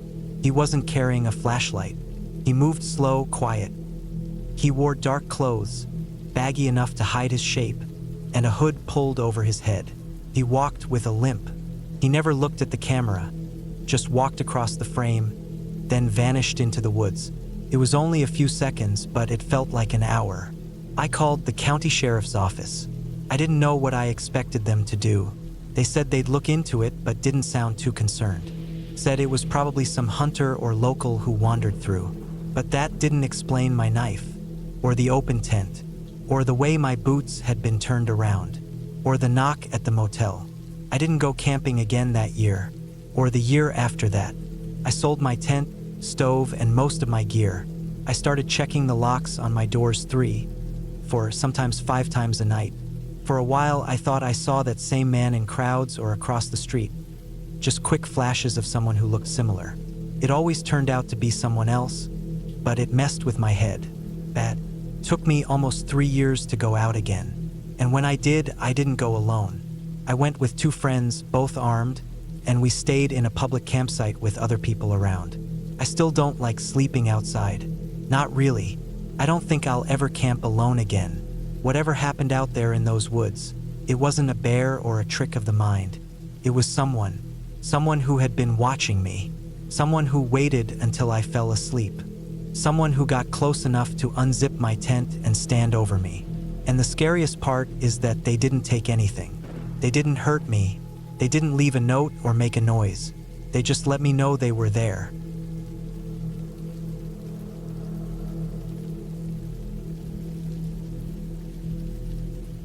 I went camping alone in late October of 2019. I was 32 at the time, living in a small apartment in Springfield, Missouri. I worked remotely doing IT for a logistics company, so I had a flexible schedule. Things had been stressful that fall. My father passed away in August, and I had just gone through a breakup a few weeks later. I needed time away from everything, and being out in the woods had always helped me reset. I picked a spot in the Mark Twain National Forest, about 2.5 hours south of where I lived. It was a quiet place. Massive forest, small gravel roads, not many marked trails in the area I was heading. I found it a few years earlier while exploring on my own. There was a clearing next to a little creek that always stayed shallow, with soft mossy ground and a few fallen logs to sit on.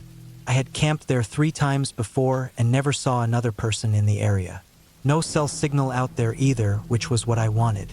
I loaded my SUV with the usual gear: tent, sleeping bag, camp stove, some canned food, water jugs, flashlight, firewood, small hatchet, and a new hunting knife I bought the week before. I also packed extra batteries, some thick clothes, and a paperback book. I had a weather app saved offline, and it showed the weekend would be clear but cold, dropping into the 30s at night. That didn't bother me. I liked the cold. What I didn't like was people, at least not right then. I left early on a Friday morning and got to the forest around 9:30. The sky was clear and the air crisp. I rolled down the windows as I drove the last stretch on a dirt road, letting in the smell of fallen leaves and pine. Once I got to the familiar turnoff, I put the car in 4-wheel drive and eased through the trees until I reached the clearing. It looked exactly how I remembered it. Quiet, a little damp, shaded by tall oaks and sycamores. The creek made its usual soft bubbling sound nearby. I didn't see any trash or tire marks, so it didn't seem like anyone else had been there recently. I parked under a big tree near the edge of the clearing and took my time setting up camp. I staked the tent near the creek, made sure it was taut and waterproofed, then set up my sleeping area inside with a thick mat and my 0-degree sleeping bag. I stacked some firewood in a dry spot, laid out my camp stove on a flat rock, and dug a small latrine behind a group of bushes. Everything was routine. I wasn't in a hurry. I had 3 full days to do nothing. The first day went exactly how I hoped. I made a late breakfast and read a few chapters of my book. I walked upstream for a while, saw some deer tracks and one old coyote den. I brought a compass and map with me just to be careful, but I never got more than a mile from camp. The forest was dense but calm, with occasional rustling from squirrels or birds. I saw no signs of other people, no wrappers, no old fire pits, no boot prints. That evening I made a fire and ate canned chili with crackers. I sat by the flames for hours, sipping hot coffee and staring at the trees. As the sky darkened, the temperature dropped fast, so I put on a wool hat and thicker jacket. I heard an owl call out a few times, and once, something small ran through the leaves not far off, probably a rabbit or raccoon. Nothing unusual. I went to bed early that night, around 9:30. The tent was zip tight, and I had a small lantern hanging from the inside top. I read a few more pages and turned it off. The sounds of the forest lulled me. Wind in the branches, the creek bubbling nearby. I slept better than I had in weeks. The next day started normal but didn't stay that way. I woke around 7:30, cold but rested. There was a thin layer of frost on the tent, and my breath fogged in the air. I boiled water for instant oatmeal and made more coffee. As I was eating, I noticed something odd near the edge of the clearing. Broken twigs, maybe a faint trail in the leaves leading deeper into the woods, opposite the creek. I assumed it was just from a deer or something passing through, but I didn't remember seeing it the day before. I walked over and took a closer look. The twigs were snapped clean, and there were marks in the dirt, too big for a deer. They looked like footprints, but not clear enough to be sure. I brushed it off. Could have been from me walking around yesterday. Still, something about it bugged me. I decided to hike a different direction that day, heading west along the creek. The air was brisk and quiet. I followed animal trails and kept an eye on my compass. Around noon, I found an old tree stand high up in a sycamore, long abandoned. I climbed partway up to look around. The forest stretched on in every direction. No roads, no clearings, no signs of people. I liked that. I stayed out for a few hours, then turned back. When I got back to camp, the air felt different. Still quiet, but heavier somehow. I checked everything. Tent was fine, gear was untouched, nothing moved. But I noticed more snapped branches in the same direction as before, and now I was sure there were prints in the leaves, boot prints. Not mine. The sole pattern was different and the stride was longer. They were faint but fresh. They came from the woods, circled halfway around my tent, then disappeared back into the trees. That made my stomach drop. I stood there for a long time, staring at the ground. I didn't want to jump to conclusions. Maybe someone had wandered through, maybe a hunter passing by, but they didn't call out. They didn't leave a note. They didn't come to say hi, which was strange for how close they got to the tent. And I hadn't heard a thing. I kept scanning the woods. Nothing moved. The sun was still a few hours from setting. I took a slow walk around the clearing, looking for more signs. I found another partial print near the creek, and some leaves disturbed on the other side of the campsite. Whoever it was had been quiet, careful. I started to feel watched. I didn't see anything, but I couldn't shake it. I kept checking behind me. I took out my knife and kept it on my belt. I didn't pack a gun. That was a mistake. I didn't cook dinner that night. I ate a protein bar and some jerky, then packed up all the loose gear and tied my food bag high in a tree. I doused the fire completely and double-checked the tent zippers. I didn't turn on any lights. I didn't want to draw attention. The wind had picked up, and the trees creaked. Every snap of a twig made my skin crawl. I laid in the sleeping bag fully clothed, knife in hand, listening. Hours passed. Sometime after midnight, I heard something. It started as light footsteps. Not animals, not four-legged, soft but deliberate, moving slowly outside the tent, leaves crunching under weight. I held my breath. The steps stopped for a long time, then started again, moving to the back of the tent. I didn't move. I didn't make a sound. There was a long pause. Then I heard breathing. It was faint but real, right outside the tent, deep and steady. Someone was standing inches from the wall of fabric between us. I gripped the knife tight, heart pounding so hard I could barely hear anything else. The breathing continued, slow and steady. Then it stopped. Silence. I waited, every muscle tense.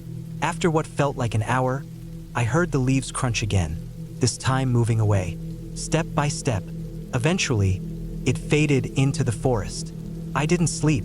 When dawn came, I unzipped the tent and looked around. Nothing was disturbed.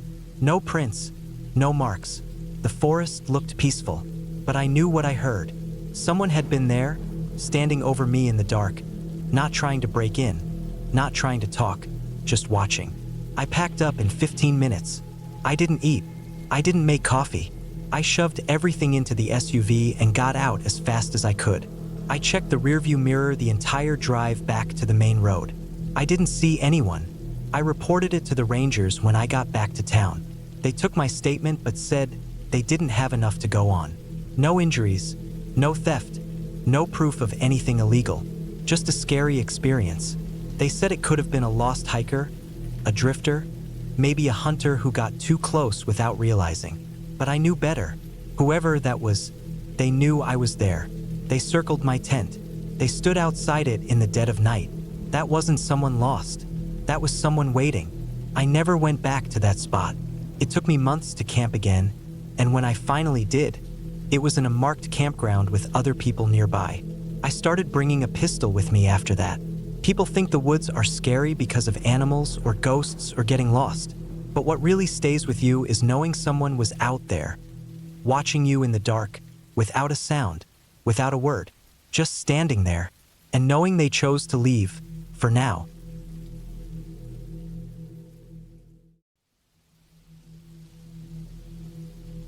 I never thought a simple weekend getaway could turn into one of the most tense, unsettling experiences of my life.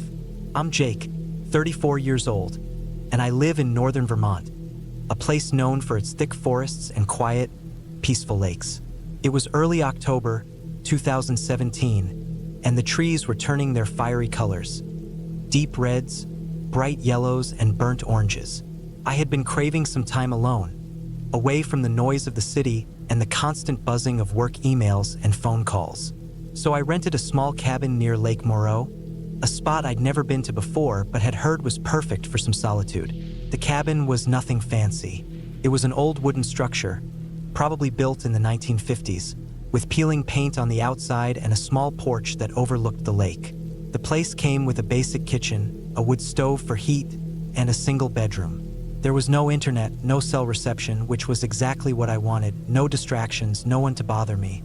I arrived late afternoon on a Friday, carrying my backpack, a few groceries, and a stack of books.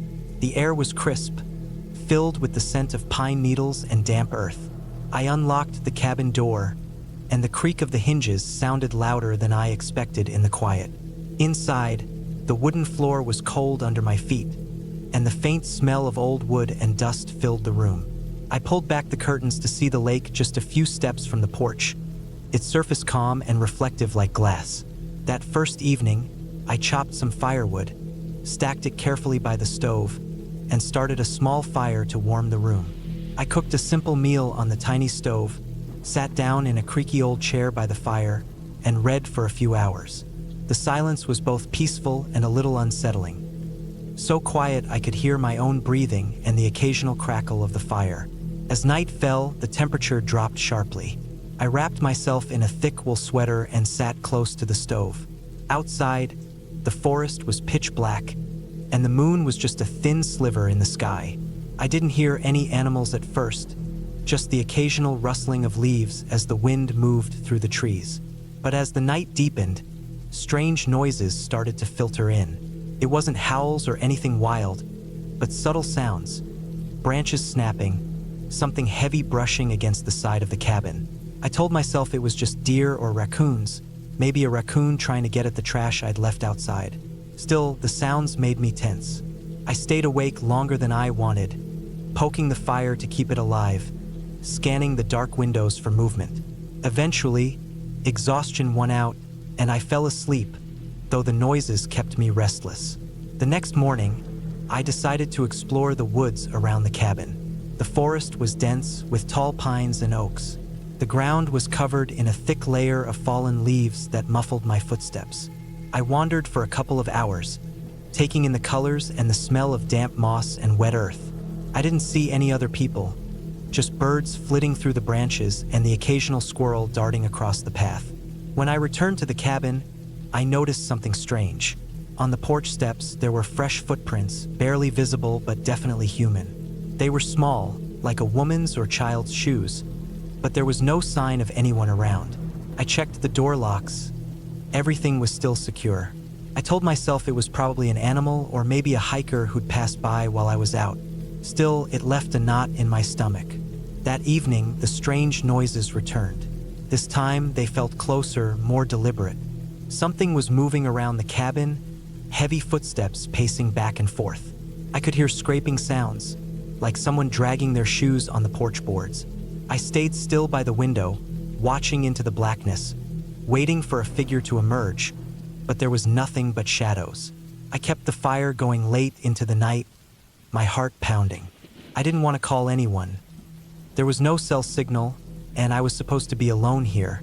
The idea of an intruder was terrifying, but I rationalized that if anyone was out here, they probably meant no harm. Maybe a local who lost their way.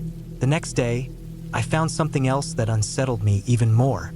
On the cabin floor, near the back door, I noticed a small, smooth stone. It wasn't there the day before. I picked it up, turned it over in my hand. It looked like a river stone, rounded and worn. Not something you'd normally find just lying on a wooden floor in a cabin. I set it down on the kitchen table and looked around for any other signs that someone had been inside.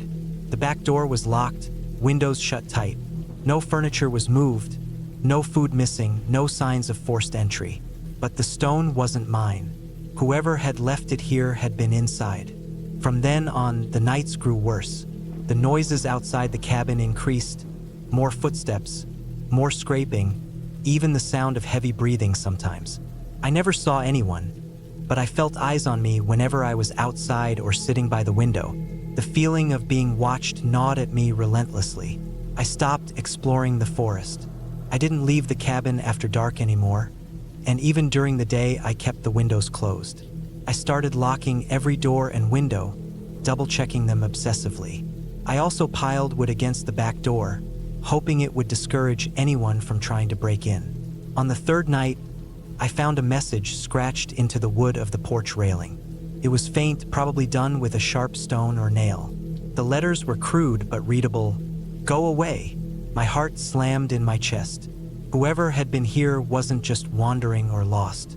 They wanted me gone, and they were close enough to leave that message. I felt trapped, isolated, and scared like never before. I stayed inside, pacing, thinking about what to do. There was no cell service, no neighbors nearby. The cabin was miles from the nearest town. I debated trying to hike out through the forest the next morning, but I was also stubborn. I told myself I could wait out the weekend, that maybe this was just some local prank or kids messing around. Still, the fear was real. That night, I barely slept. Every noise made me jump. Around 3 a.m., I heard something that froze me in place.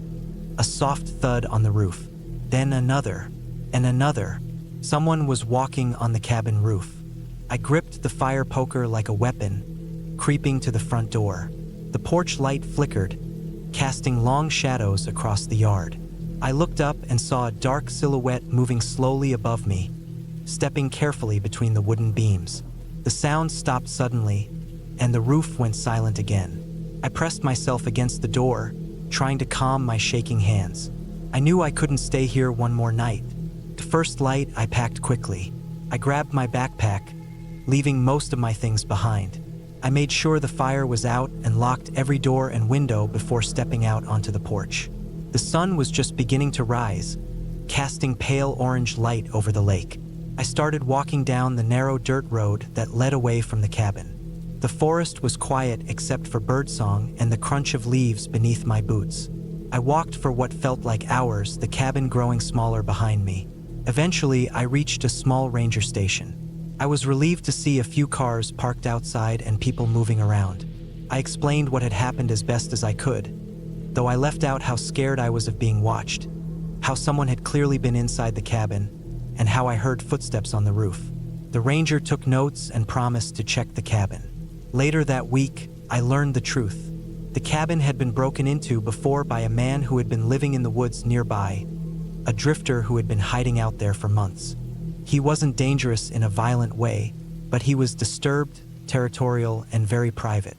When I rented the cabin, the owner hadn't told me the full story or the warnings the local rangers had about the man. The footprints, the noises, and the messages were all from him trying to scare off anyone who came near his hiding spot.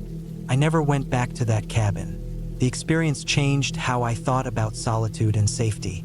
I learned that sometimes the scariest things aren't monsters or ghosts, but real people with real problems, and being alone in the wild means you have to be prepared for all kinds of dangers, not just the natural ones.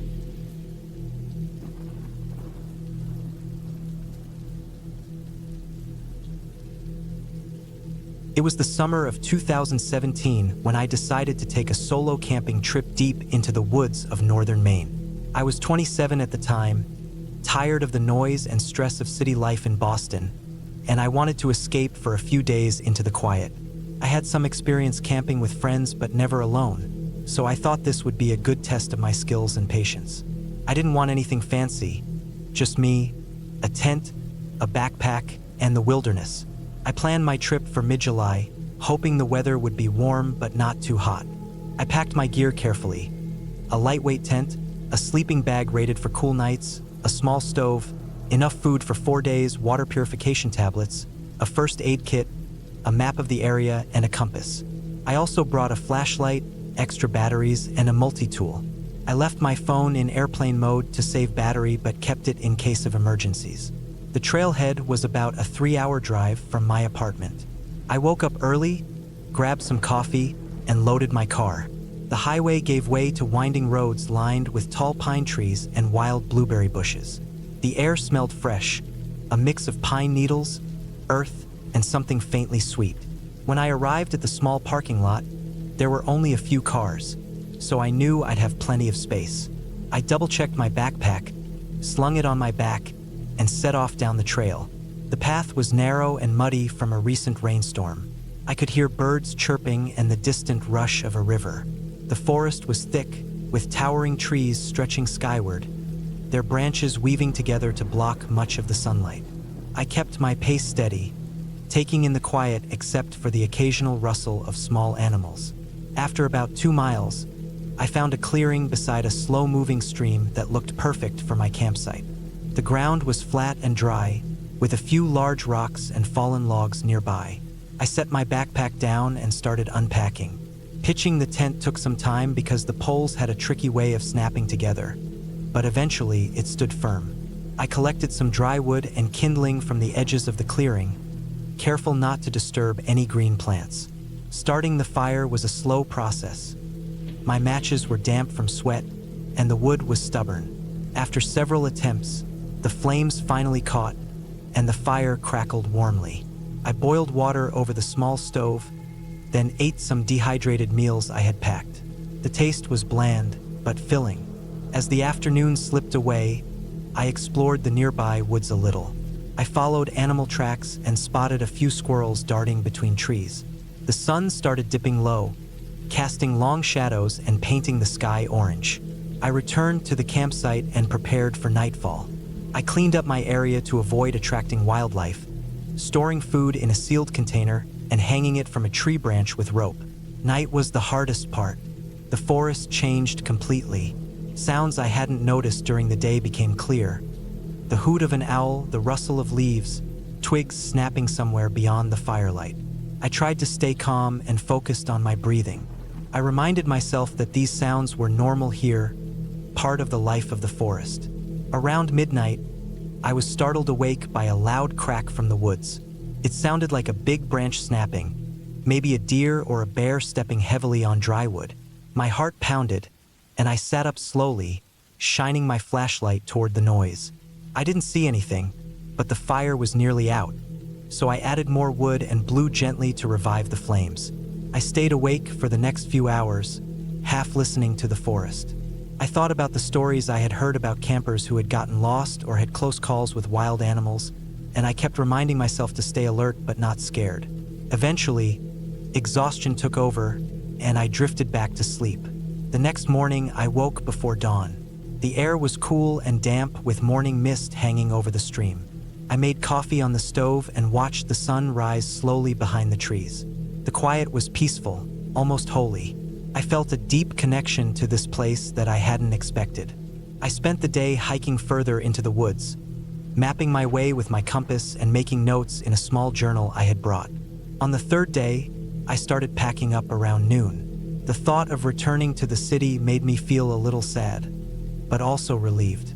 I wanted to make sure I left no trace of my stay, so I carefully put out the fire, doused the ashes with water, and scattered the remaining wood. I checked my gear to be sure nothing was left behind. As I walked back toward the trailhead, I felt something was off. The forest seemed quieter than before. The usual background sounds of birds and insects were missing. I stopped to listen carefully but heard only the sound of my boots on the dirt. The sky was cloudy, and the light dimmed as if the trees had swallowed the sun. I brushed the feeling aside and kept going, but after about an hour, I realized I had taken a wrong turn. The path didn't look familiar, and my compass needle was swinging erratically. I pulled out the map and compared it to my surroundings, but the dense forest made it hard to identify landmarks. Panic started creeping in. I tried to stay calm and retraced my steps, but soon I was hopelessly lost. The afternoon stretched on, and I walked in circles, hoping to find a trail or some sign of the way back. My water was running low, and my legs ached from the uneven ground. The shadows grew longer and the sky darker.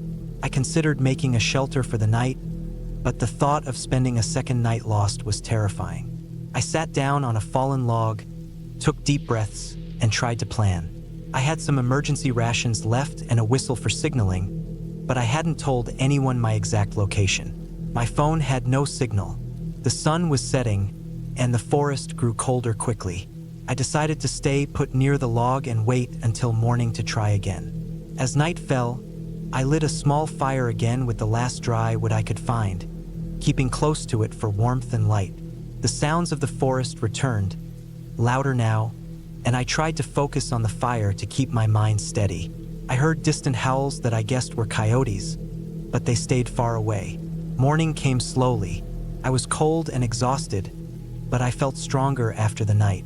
I drank some water, ate my last bit of food, and planned a new route. I followed the sun's position and tried to move downhill, hoping it would lead me to the stream and then to the trail. After a few hours, I heard the faint sound of running water. My heart leapt. I rushed toward it and found the stream from my campsite. Relief flooded over me. From there, I remembered the trailhead was just upstream. I followed the water, careful not to slip on wet rocks. Finally, after what felt like an eternity, I saw the familiar clearing and parked cars in the distance. I broke into a run, feeling tears sting my eyes from exhaustion and relief. When I reached my car, I collapsed into the driver's seat and locked the doors. That trip taught me a lot about respect for nature and preparation. I realized how easily things could go wrong, even with some experience and gear. The forest is beautiful but unforgiving. I never took the wilderness for granted again.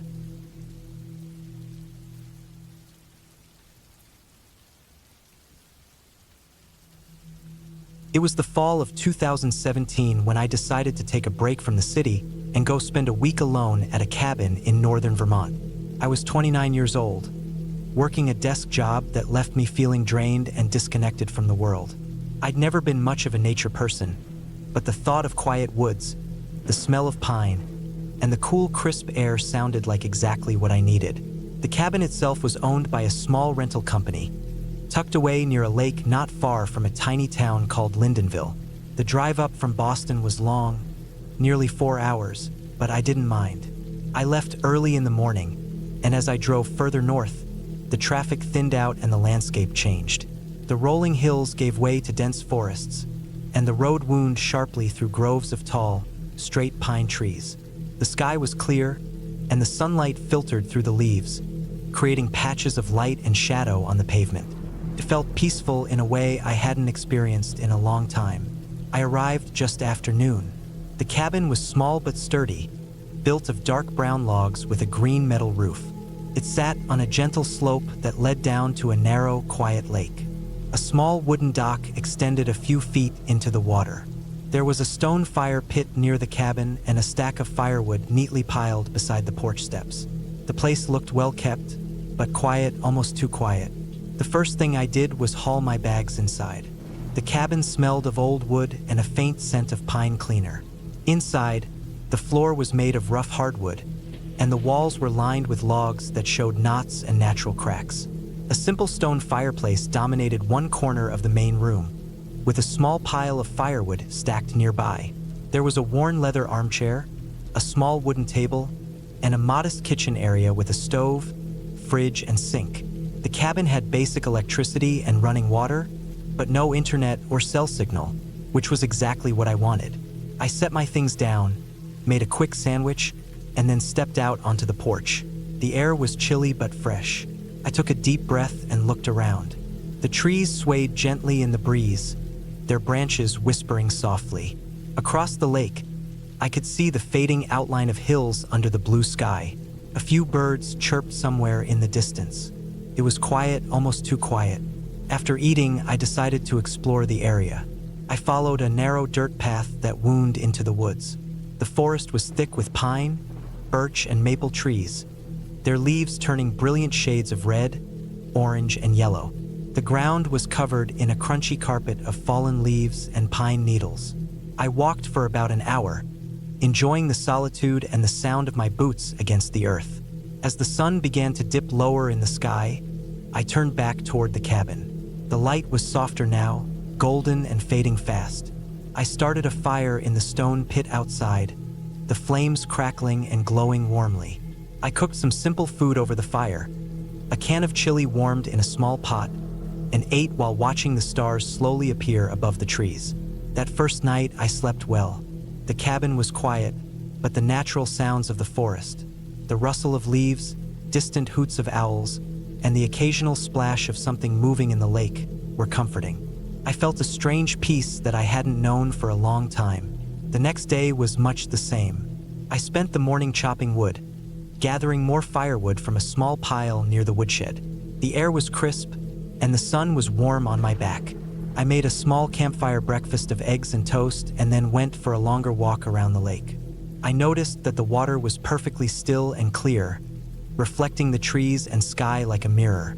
There were a few ducks swimming near the shore, and I saw some deer tracks pressed into the soft earth near the water's edge.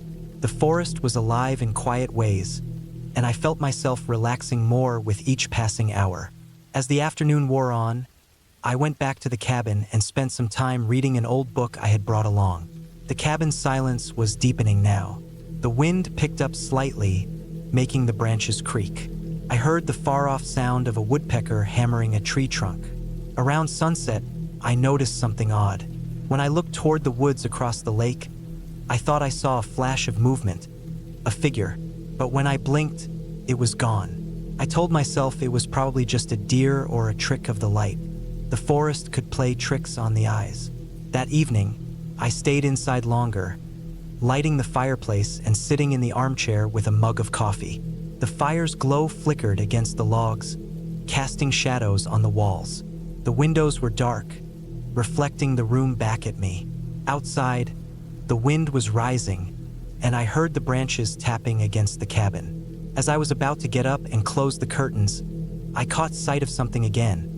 A shadow moving quickly between the trees. My heart skipped. I reminded myself the woods were full of animals. Still, a strange unease settled over me. That night, I slept less well. I kept waking up, hearing noises outside. The wind was stronger, rattling the cabin's windows and the porch door. At one point, I thought I heard footsteps on the porch, but when I looked, there was nothing there. On the third day, I decided to check the perimeter of the cabin more carefully. I wanted to be sure no one else was nearby and to reassure myself that I was alone. The morning was chilly and gray, the sky overcast. I walked slowly around the property, noticing small things. The way the trees leaned, the tracks in the mud, the broken branches on the ground. Near the back of the cabin, I found a set of footprints in the soft earth. They were fresh, maybe from the night before. The prints were too big to be animal tracks. They looked like boots. My stomach tightened. Whoever had been here had not left when I thought I was alone. I followed the prints carefully, but they disappeared after a few dozen feet, lost in the thick underbrush. The thought that someone might have been close by unsettled me deeply.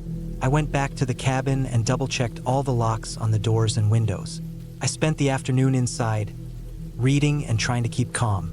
The thought of someone else nearby made me more aware of every sound outside. The wind was still blowing strongly, and the trees groaned and creaked. I heard twigs snapping in the distance. My mind raced with possibilities, but I reminded myself there could be a logical explanation. Maybe another camper, a hunter, or someone from a nearby cabin. By the evening, the sky was clearing again. The stars came out, and the moon cast pale light over the lake. I built a fire in the stone pit and sat near it, watching the flames. I kept the doors locked and the curtains closed. That night was restless again. I woke multiple times to strange noises, soft footsteps in the dirt, something scraping near the porch, the faintest sound of breathing outside the window. I stayed frozen under the blankets, not daring to look. On the fourth day, I thought about leaving. The unease was building, and I didn't want to spend another night alone with those sounds. But I had come all this way, and part of me wanted to prove I wasn't scared. I packed a small backpack with essentials and headed out for a hike through the woods to the north of the cabin. The forest was dense and shadowy, and the trail was rough. I walked for hours, trying to focus on the trees and the mossy ground beneath my feet, but I kept glancing over my shoulder. The feeling that I was being watched was constant. When I returned in the late afternoon, the cabin looked the same, quiet and still. I saw no signs of anyone else, but near the back door, I noticed something I hadn't before. A scrap of fabric caught on a bush. It was a small piece of dark cloth, rough and frayed. It didn't belong to me. I brought it inside and looked at it carefully. It was the only real clue that someone else had been close. My mind ran through scenarios. Was it a hunter? A trespasser? Someone dangerous? That night, I decided to stay up late by the fire. I made sure the doors were locked and the windows secured. I sat in the armchair, a heavy metal flashlight in my lap and a large kitchen knife on the table beside me. Around midnight, the wind died down. The forest fell silent except for the occasional call of an owl. Then I heard it, soft footsteps on the porch. Slow, deliberate. My heart pounded so hard I thought it might burst. I didn't move. The footsteps stopped just outside the door. The cabin door creaked slightly as if someone was testing it. Then silence. I turned on my flashlight and shone it toward the door. The beam cut through the darkness, illuminating the porch steps and the empty ground beyond. No one was there. I grabbed the knife and cautiously stepped outside. The porch was empty, except for a few scattered leaves. I looked around but saw no sign of movement. After a tense moment, I locked the door again and went inside. I sat down, hands shaking. The fear was real now, but I forced myself to stay calm. The rest of the night passed slowly. I didn't sleep, just watched the shadows flicker on the walls. When dawn finally came, I felt exhausted but relieved. The next morning, I called the rental company from a nearby town to explain what had happened and to arrange an early checkout. They promised to send someone to check the cabin. That afternoon,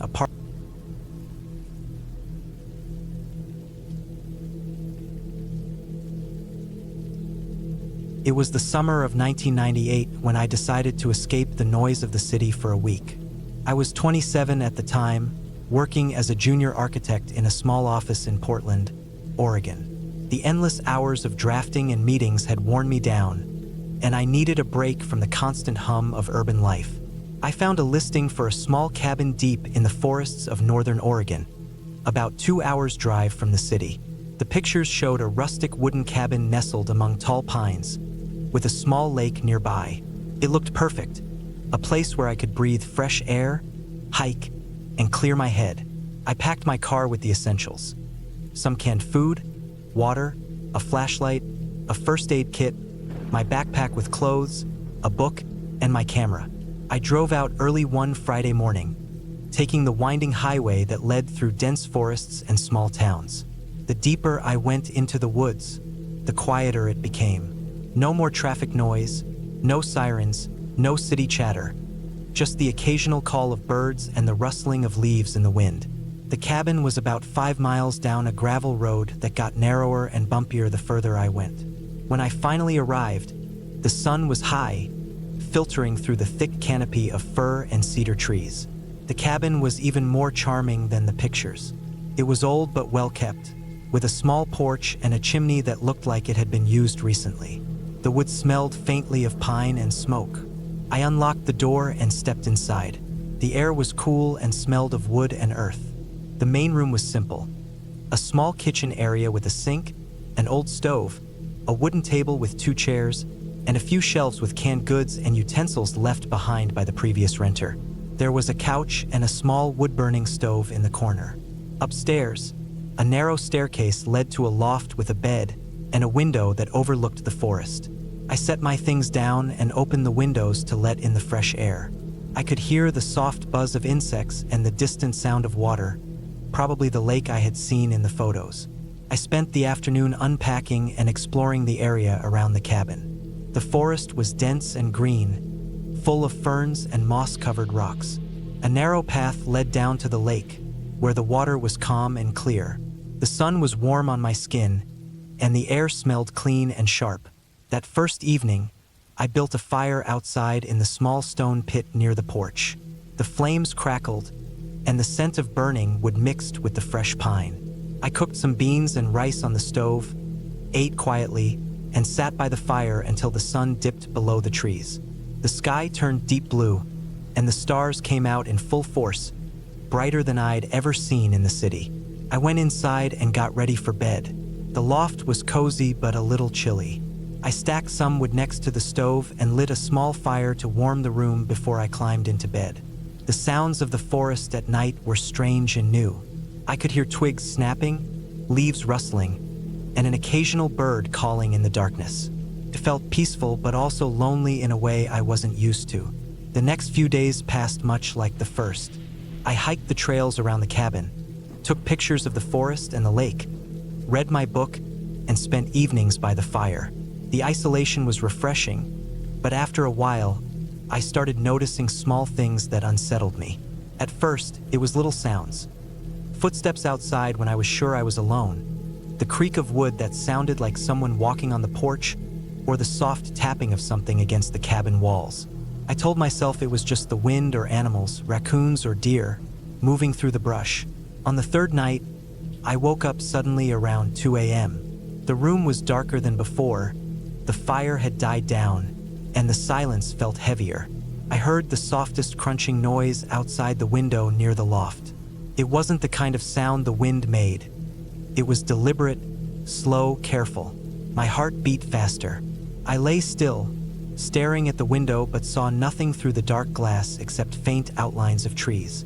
I didn't hear anything else after a few minutes, so I told myself I was imagining things and tried to fall back asleep. But that feeling of being watched stayed with me. I thought about leaving the next day, but I didn't want to give in to fear just yet. Maybe the isolation was getting to me more than I realized. The following morning, I got up early and went for a longer hike. I took a different trail that looped around the lake and through thicker parts of the forest. The trees towered overhead, and the ground was soft with pine needles. As I walked, I found some broken branches and crushed leaves that looked fresh, as if someone had passed by recently. It was odd.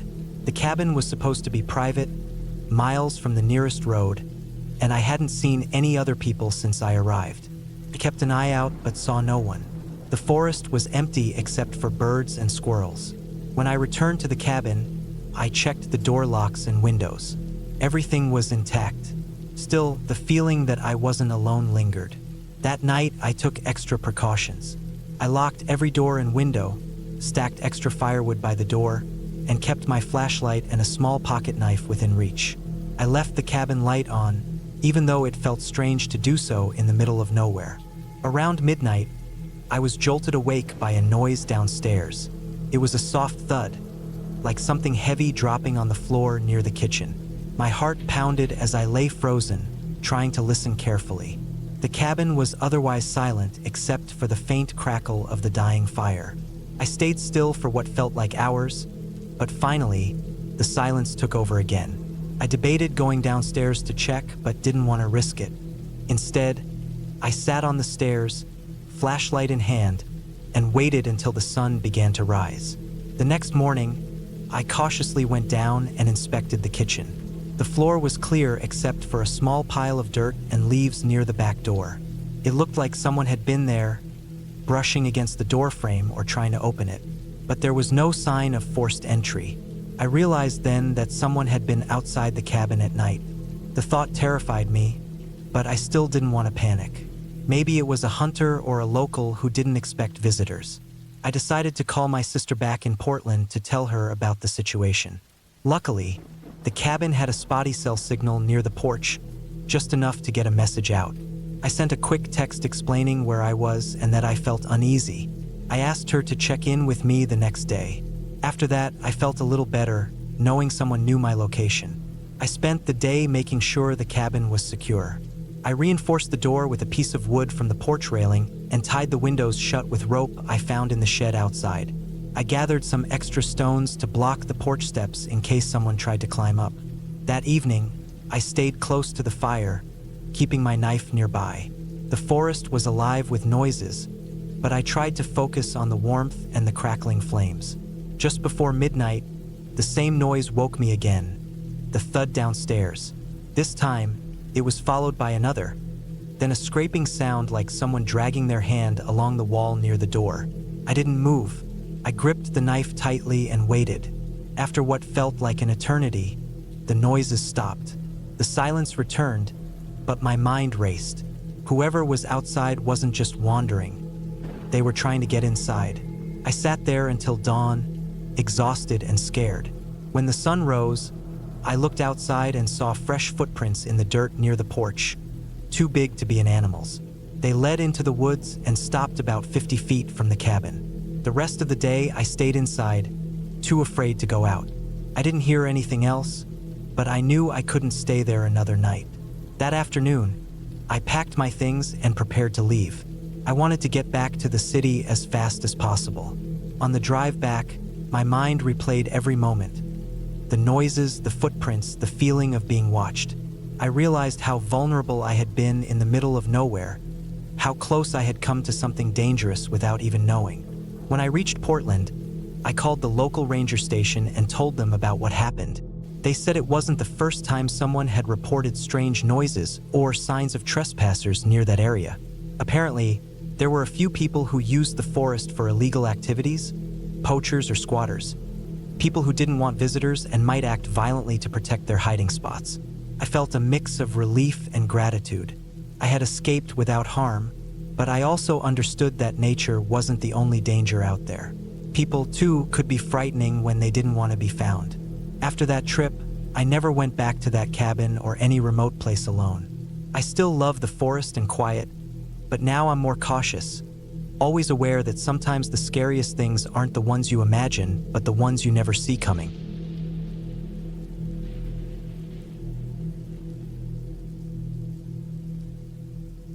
It was the fall of 2012 when I decided to spend a weekend alone at a small cabin deep in the woods near Lake Winthrop, in northern Vermont. I was 27 then, fresh out of a difficult breakup and craving solitude, a place far from the noise of the city and the reminders of my past. The cabin was nothing fancy, just a modest wooden structure my uncle had owned for years, passed down to me after he moved to Florida. He said it was the perfect spot to clear your mind. The drive out there was long but peaceful. I remember the narrow road weaving through dense forests, the leaves painted in reds, yellows, and oranges, flickering in the late afternoon sun. The air smelled crisp, cool, and earthy. As I pulled up to the cabin, I noticed how small it was. Just one room with a tiny kitchen and a wood stove. No electricity, no internet, no phone signal. I liked that. Promised escape. I unpacked slowly, careful not to rush. I brought some canned food, water, a flashlight, matches, and a thick blanket. My plan was simple. Spend 2 nights disconnected from everything and just read and think. The first night was quiet in the way I expected. The forest was alive with sounds. The distant hoot of an owl, the rustling of leaves as small animals moved unseen. I lit the stove, letting the fire crackle and warm the cabin. The wooden floor creaked under my footsteps. The walls were thin, and I could hear every noise clearly. I found comfort in the isolation. I ate a simple dinner of beans and bread and settled down with a book. But by the second night, something had shifted. The sky had turned cloudy in the late afternoon, and the temperature dropped sharply. I kept the fire burning high and closed the cabin's windows tightly. Around midnight, I woke to a faint tapping sound on the roof. At first, I thought it was rain, but the rain had stopped hours ago. The tapping was slow, deliberate, rhythmic. I grabbed my flashlight and crept outside. The cold night air hit my face, and the forest felt different, heavier somehow, as if the trees were watching me. I circled the cabin, shining the light upward, but saw nothing except the bare branches against the dark sky. The tapping stopped abruptly. I shrugged it off as a branch knocked loose by the wind and returned inside. Still, the sound stayed with me. I lay awake for hours, listening to the occasional crack of a twig or the hoot of an owl. On the third day, I decided to explore the surrounding woods, hoping the exercise would clear my head. I packed a small bag with water and a compass and set off down a faint trail near the cabin. The woods were thick and the trees grew tall and close. The air was damp, and the smell of pine needles and wet earth filled my lungs. I walked for nearly an hour, stopping occasionally to look around or catch my breath. I found a small stream trickling through the rocks and sat down on a moss-covered log to rest. The sunlight filtered softly through the leaves, making patterns on the ground. Then I noticed something. Footprints. At first, I thought they were mine, but as I looked closer, I saw they weren't human, at least not like mine. The prints were about the size of a large dog's paws, but much deeper and wider. The shapes were odd, almost like a mix between an animal and something else. My heart quickened, but I told myself it was probably just a big wild animal, maybe a bear or a large dog passing through. Still, the thought of a bear nearby made me uneasy. I decided to head back to the cabin and stay inside for the rest of the day. When I returned, the sun was low and a cold wind had picked up. I bolted the door and double-checked the windows. The woods seemed darker now, shadows stretching long and strange. Inside, I kept the fire burning and ate another quick meal. That night, the tapping returned, louder this time and from multiple directions. It wasn't on the roof alone, but on the walls, the windows, and the door. I grabbed the flashlight and opened the door, shining the beam into the blackness. The wind howled and carried with it strange noises, growls, rustling, and something that sounded like heavy breathing. I stood frozen, trying to see through the darkness. Suddenly, a large shape darted past the edge of the clearing and into the woods. My heart thudded painfully in my chest. It was too big to be a deer or any normal animal I'd seen before. I slammed the door shut and locked it. I grabbed a heavy metal rod I kept near the stove for firewood and sat by the door, the flashlight shaking in my hand. Hours passed. The noises outside came and went, sometimes near, sometimes far, but always unsettling. I kept hearing the heavy breathing, the scraping of claws against wood and stone. At one point, I saw two glowing eyes in the darkness just beyond the porch. They watched me without blinking. I froze, afraid to move, to breathe. Then suddenly, the eyes vanished. The rest of the night was a blur of fear and silence. Morning could not come soon enough. When the pale light of dawn finally broke, I stepped outside cautiously. The forest was still and calm, but the ground told a different story. Around the cabin were dozens of deep prints like the ones I saw by the stream, large, wide, and deep. Some were right up to the porch steps. Others circled the cabin in an unnatural pattern. I realized then that whatever was out here was not just passing through. It was watching me, maybe even stalking me. I knew I couldn't stay another night. The isolation I'd once sought was now a trap. I packed my things quickly, throwing whatever I could into my bag. The prints led away from the cabin into the thicker part of the forest. I kept my eyes fixed on the shadows, my ears sharp for any sound. The walk back to my car was long and tense. Every crack of a twig, every rustle of leaves made me jump. Once, I caught a glimpse of those glowing eyes watching me from behind a tree, but I didn't stop. I kept moving forward, heart pounding, muscles tight.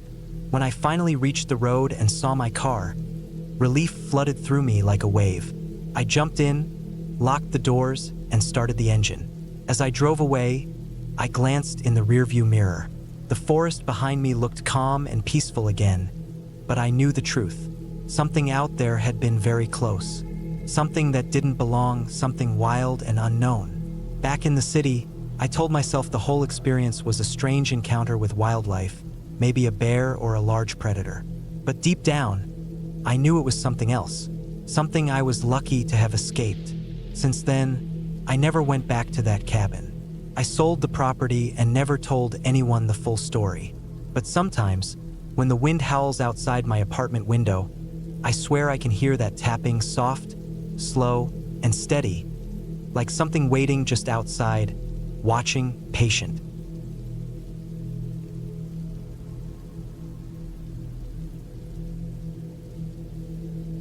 It was the fall of 2003 when I first decided to get away from the city for a while. I was 29 years old, tired of the noise and the rush, desperate for quiet and space to think. I had always loved the woods, the smell of pine and earth after a rain, the way the wind could make the trees whisper without any people around. So I rented a small cabin deep in the forests of northern Vermont, a place I'd never been before but had read about as peaceful and wild. The cabin was old but sturdy, made of rough logs darkened by years of weather. It sat on the edge of a small clearing surrounded by thick woods, and the only way in was a narrow dirt road that twisted for miles through the trees. The place had no electricity, no running water, just a small wood stove for heat and a hand pump well outside for water. It was perfect for what I wanted: complete isolation. The first day I arrived, I carried in my bags and stacked wood by the stove. I unpacked canned food, some dry pasta, a bag of rice, and a small cooler with fresh meat and vegetables. I was alone except for my backpack, a flashlight, a couple of batteries, and a heavy-duty pocket knife. I wanted to live simply for a week. No phone, no internet, no distractions. Just me and the forest. That first night, I lay on the old mattress and listened to the sounds outside. The wind picked up, rattling the windows and making the branches scratch against the cabin walls. I heard an owl call somewhere far off, and the soft patter of rain on the roof. It was strange and new, but peaceful. The next day, I spent hours walking in the woods. The trees were tall and close together, their branches woven thick like a roof above my head. The ground was covered in fallen leaves, crunching softly underfoot. The air smelled like damp earth and pine needles, sharp and clean. I found a small stream and filled my water bottle, careful to avoid any murky patches. I collected some dry kindling and small branches for the fire later. Everything felt so alive and still at the same time. On the third day, I started to feel the solitude more deeply. There was no one to talk to, no radio or music, just the endless quiet except for the occasional birds and insects. I kept a notebook and wrote down my thoughts and what I saw around me, trying to keep my mind busy. But sometimes, in the silence, I felt a strange unease, like something unseen was watching from the shadows just beyond the trees. I told myself it was just my imagination. The cabin had one small window facing the clearing, and every evening I sat by it, staring out at the dark woods, watching the shapes of trees in the moonlight. The sky was so clear out here, I could see thousands of stars, more than I had ever seen in the city. The peace was almost overwhelming. But on the fourth night, things began to change. I was lying on the mattress, half asleep, when I heard a low thump outside the cabin, near the door. My heart jumped. I grabbed my flashlight and slowly got up, trying to be as quiet as possible. The rain had stopped, but the air was heavy and still. I checked around the door and the porch. Nothing but wet leaves and broken branches on the ground. The thump had come again, softer this time, like something heavy falling nearby. I felt the hair on the back of my neck stand up and decided to keep the door locked. I sat back down, my knife on the small table beside me, and stared at the window until dawn. The next morning, I went outside to check for anything unusual. Near the cabin door, the dirt was disturbed, and I saw footprints. Large, wide, and unlike any animal prints I knew. They were heavy and deep, as if someone had been there the night before, walking carefully but leaving clear marks in the soft earth. I tried to think of what could have made those prints. Bears and deer came to mind, but the shape wasn't right. And there was no other sign of animals. No droppings, no fur, no scratch marks on the wood. Just the prints, and the feeling that I wasn't as alone as I thought. That day, I stayed close to the cabin, chopping more firewood and trying to keep busy. But I kept looking out into the trees, watching for any movement. Sometimes I saw shadows shift, branches snap, but when I looked closer, there was nothing there. The nights grew harder to sleep through. Each time I closed my eyes, I imagined someone just outside, waiting. The wind sounded different, more like breath than air, and sometimes I thought I heard footsteps circling the cabin. I knew it was probably just the animals or the wind, but my mind refused to believe it. On the 6th day, something real happened. I was out collecting water from the well, carrying a bucket back to the cabin, when I heard a crunch behind me. I turned quickly, shining my flashlight into the thick trees. There was a man standing just beyond the edge of the clearing. He wore a worn jacket and a cap pulled low, and his face was shadowed. I froze, gripping the bucket. He didn't say anything, just stared for a moment before turning and walking slowly back into the forest. I watched him disappear among the trees. My heart pounded so hard I thought it might burst. That was the moment I realized I was not safe. This was no animal or random noise.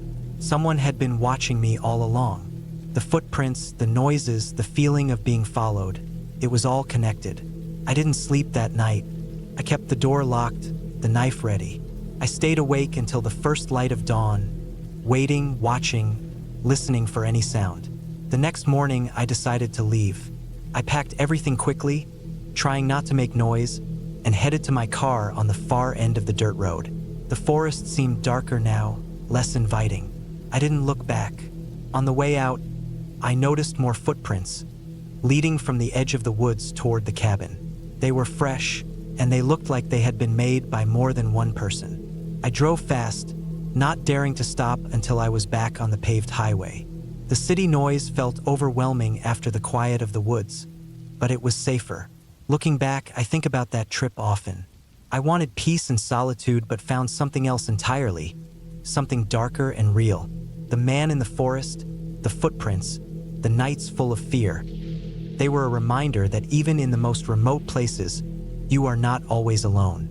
Sometimes people wander into the woods for reasons you don't understand, and sometimes those reasons are dangerous. I never went back to that cabin. I never tried to find it again, but I carry the memory with me, a warning that quiet doesn't always mean safety, and that fear can live in the empty spaces just as much as life.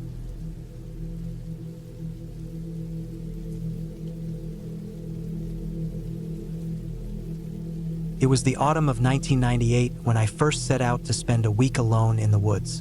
I was 26 years old, tired of city life and constant noise. The cabin I rented sat deep in the forests of northern Vermont, about 30 miles from the nearest small town called Hardwick. The area was quiet and known for its dense pine forests and chilly, foggy mornings. I had driven for hours on a twisting country road, the kind that gets narrower the farther you go, until finally, I saw the cabin. It stood alone on the edge of a small clearing, made of rough logs, with a stone chimney that looked like it had seen many years. The porch sagged slightly on one side, and the paint on the window frames was peeling. The smell of pine and earth filled the air, mixed with the scent of smoke from a nearby chimney.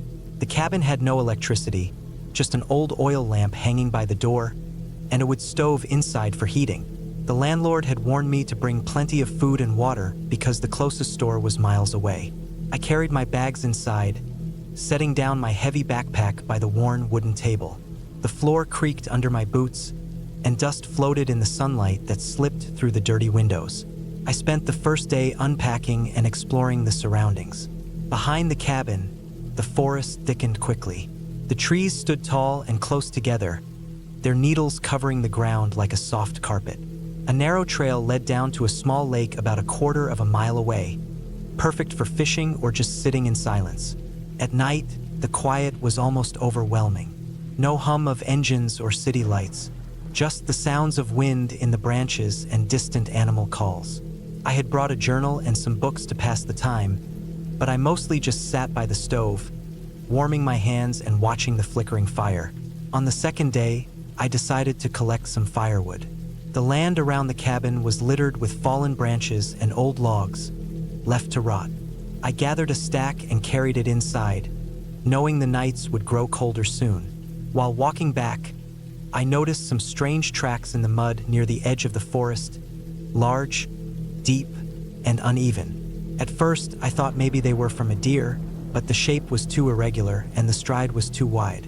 Something about them unsettled me, but I told myself it was just a bear or some other wild animal common in the area. The third day passed quietly. I fished by the lake in the morning and walked along the trail, trying to enjoy the solitude. I found some wild berries and collected a handful. Back at the cabin, I prepared a simple meal and read by the window, the soft light fading as the sun dipped behind the trees. That night, the wind picked up. It rattled the old window panes and made the chimney smoke swirl in odd patterns. I lay in bed, the thin mattress creaking beneath me, and listened to the sound of branches scraping against the roof. The occasional distant howl or bark echoed across the valley. I didn't feel scared, just aware of how isolated I was. On the fourth day, something shifted. When I woke, the morning was foggy and thick, the kind of mist that made the forest look like a ghostly blur. I dressed quickly and went outside to check the firewood pile. It was disturbed. Some of the logs were moved, and there were more tracks in the mud near the porch. These prints were larger than before, and the ground looked like it had been scraped. My heart beat faster as I scanned the tree line, but I saw nothing. I thought about packing up and leaving right then, but the cabin felt like a safe refuge. I told myself it was probably a raccoon or some other curious animal. Still, I kept my small hunting knife on the table nearby and made sure the doors were locked. Throughout the day, I noticed subtle changes. The trail to the lake was no longer as clear. Branches seemed broken or bent in ways that suggested someone, or something, had walked through recently.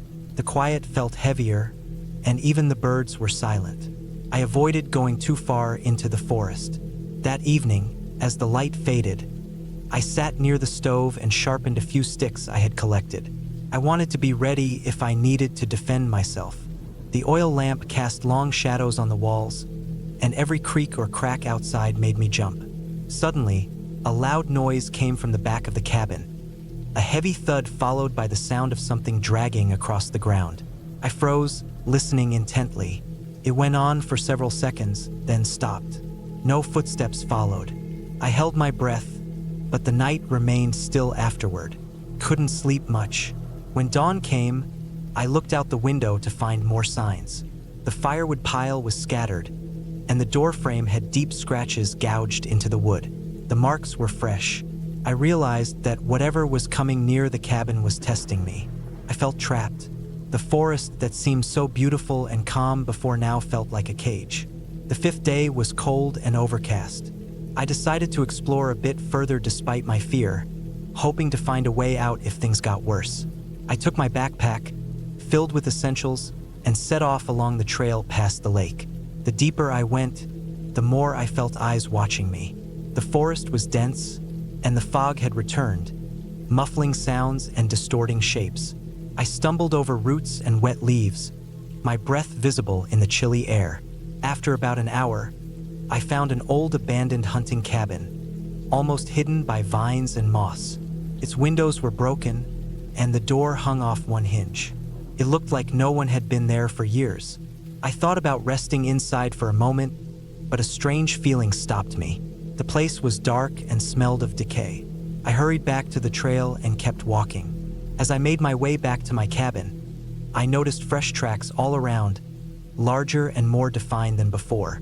They circled near the trees, some broken branches indicating something heavy moved through.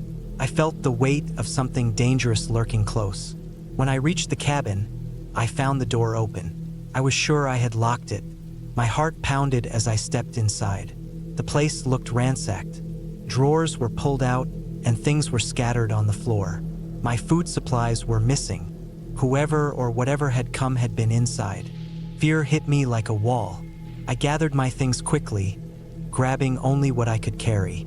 My plan was to leave immediately, to hike the few miles to the nearest road and hitch a ride back to town. But as I stepped outside, I heard it, a low growl from the woods behind the cabin. I froze and scanned the trees. Something large was moving, slow and deliberate, just beyond the edge of the clearing. I ran toward the trail, adrenaline pushing me forward. The ground was slippery with wet leaves, and my boots slipped several times. The growling grew louder and closer. I dared not look back. After several tense minutes, I reached a narrow dirt road I hadn't seen before. It was old and barely used, but it led downhill. I followed it, running as fast as I could. My breath came in ragged gasps, and every snap of a twig behind me made me flinch. Eventually, the growls faded. I kept running until I saw the faint outline of a car parked by a small bridge at the bottom of the hill. Relief flooded through me. I rushed forward and found a place to hide until I was sure I was safe. Then, I pulled out my phone and called for help. It took nearly an hour for a ranger to arrive and pick me up. The authorities told me later that the tracks I saw belonged to a large black bear, a rare but aggressive male known to roam the area. It had been hungry and territorial, possibly drawn to the smell of food in the cabin. They explained that bears sometimes investigate human cabins, looking for an easy meal, and can cause damage when frustrated. They warned me that being alone in such remote places carries serious risks. I never went back to that cabin. The experience left a mark on me. The forest wasn't just quiet and peaceful. It was wild, unpredictable, and sometimes dangerous. I learned to respect that silence and the unseen eyes that watch from the shadows. I still love the woods, but now I carry caution with me. And I never underestimate the power of nature or the loneliness that comes with being truly alone.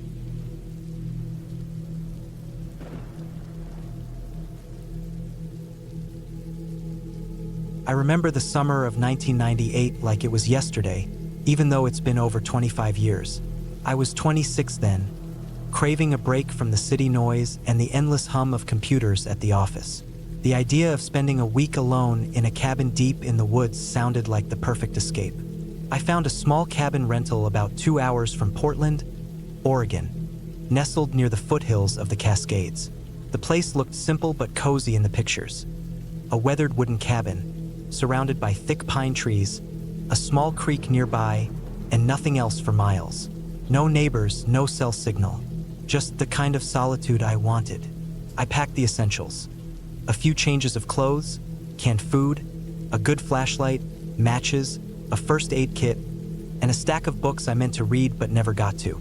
I also brought an old map and a compass, even though GPS was already becoming a thing. Better safe than sorry. I was nervous about going alone, but I convinced myself I'd be fine. I'd done weekend hikes before and spent nights camping in tents, but never quite like this, alone in a cabin, cut off from everyone. The drive out was peaceful. The highway gave way to winding back roads lined with thick forest. As I neared the cabin, the trees grew taller and closer together. The air smelled fresh and earthy. I parked in a small clearing and carried my bags up a narrow dirt path. When I reached the cabin, it was just as the pictures showed. Rough cedar logs, a tin roof streaked with rust, a small porch with a couple of rocking chairs that looked too weather-beaten to use. The windows were dusty, but clear enough to see inside. The door creaked as I opened it, the hinges groaning like an old man waking up. Inside, the cabin was small but well kept. There was a wood stove in one corner, a table and 2 chairs, a simple bed with a thin mattress, and a small sink connected to a water tank outside. No electricity, no running water inside, just what I expected. I put my bags down and took a deep breath, feeling the silence settle around me like a blanket. The first day passed quietly. I explored the surrounding woods, walked down to the creek where the water bubbled cold and clear, and collected some firewood. The sky was bright, the sun warm but not hot. At night, I built a fire in the stove, ate some canned beans, and read by the flickering light. I slept well, the kind of deep sleep that comes from being truly tired and disconnected. But things started to change on the second day. It began with small details that didn't quite fit. When I woke up, the door to the cabin was slightly ajar, even though I was sure I had shut and locked it before going to bed. I found a few sticks of firewood had been moved from the pile I had gathered. At first, I thought maybe the wind had pushed the door open, or an animal had knocked the wood over. But as the day went on, more strange things happened. I heard footsteps outside the cabin late at night, soft, slow steps, like someone pacing just beyond the windows. The sound stopped whenever I turned on my flashlight and looked outside. I told myself it was probably a deer or a raccoon, or just the wind playing tricks on me. On the third day, I decided to explore a little further. I packed some food and headed down the creek, following it upstream. The forest thickened, the trees towering and dense, the light dimmer through the canopy. The path was narrow, the ground soft and mossy beneath my boots. After about an hour, I came across an old, abandoned logging road. It looked like it hadn't been used in decades. Cracked asphalt covered by dirt and leaves, trees growing through the cracks. I walked along it a bit, but the feeling of being watched grew stronger, prickling at the back of my neck. When I returned to the cabin, the door was open again. This time, I found something else. A small stone placed neatly on the porch step. It was smooth, dark, about the size of a fist. I picked it up, turned it over in my hand. There was nothing written on it, no markings, just a plain stone. A warning, maybe? I felt a chill run through me. I spent the rest of that evening checking all the locks, stacking firewood tightly against the door, and keeping my flashlight close. I didn't sleep much. Every creak, every rustle outside, made me sit up and listen, heart pounding. The next morning, the wind had picked up. Rain was forecast for the afternoon. I decided to stay inside and keep the fire going. As I settled in, I heard a loud thud on the roof, like a heavy branch falling. I grabbed the flashlight and went outside to check. The forest around the cabin was dense, but I could see a few broken branches scattered on the ground. I climbed up the small ladder to the roof carefully and saw a large branch had snapped off a nearby pine and landed on the roof's edge. No damage, thankfully, but it made me think how isolated and vulnerable I was. That night, the footsteps came again, louder and more deliberate. This time, I was sure it wasn't an animal. The pace was slow and heavy, like someone wearing boots. I sat frozen near the stove, listening as the steps circled the cabin. They stopped suddenly, right outside the door, then moved away. I kept my rifle close by. I had brought it for protection, even though I hated the idea of using it. I checked the bolt several times, heart hammering. I thought about leaving, but the rain made it impossible to drive. The dirt road would be slick and dangerous. On the fourth day, I woke to find footprints in the muddy soil near the creek. They were boot prints size 10 or 11, pressed deep in the soft earth. They led away from the creek toward the forest, but then stopped abruptly. No prints coming back. Someone had been nearby, close enough to leave those marks, but no sign of them afterward. I was starting to feel trapped. The forest that had seemed so beautiful now felt like a cage. The silence wasn't peaceful anymore. It was heavy and oppressive.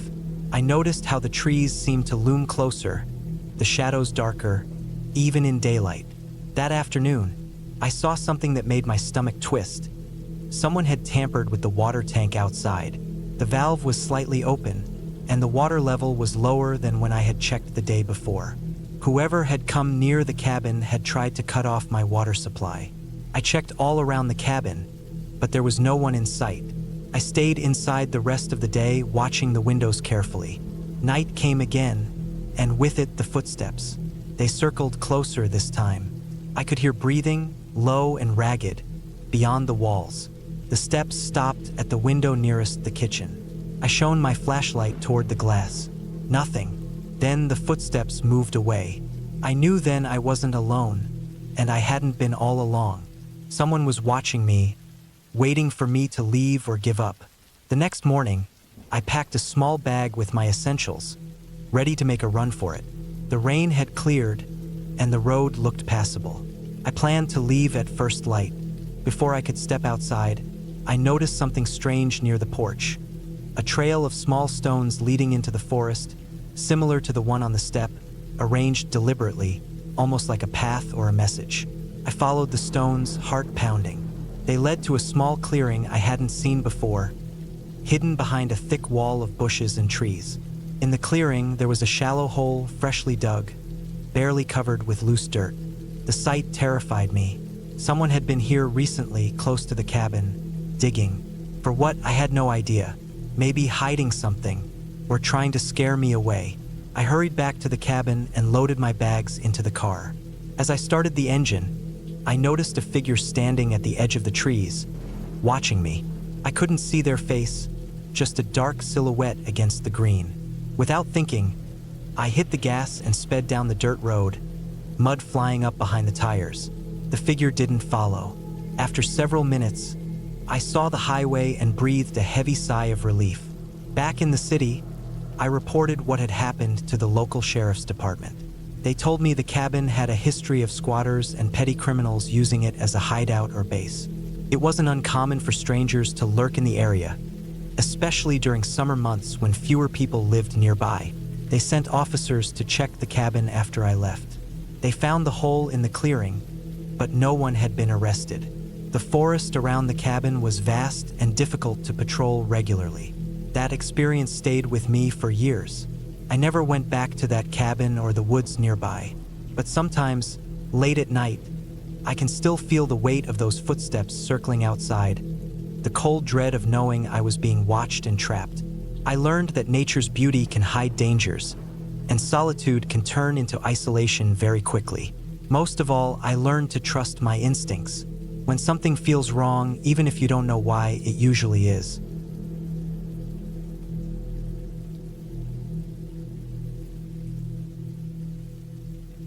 It was the fall of 1998 when I decided to spend a few days alone in the woods near a small town in northern Vermont.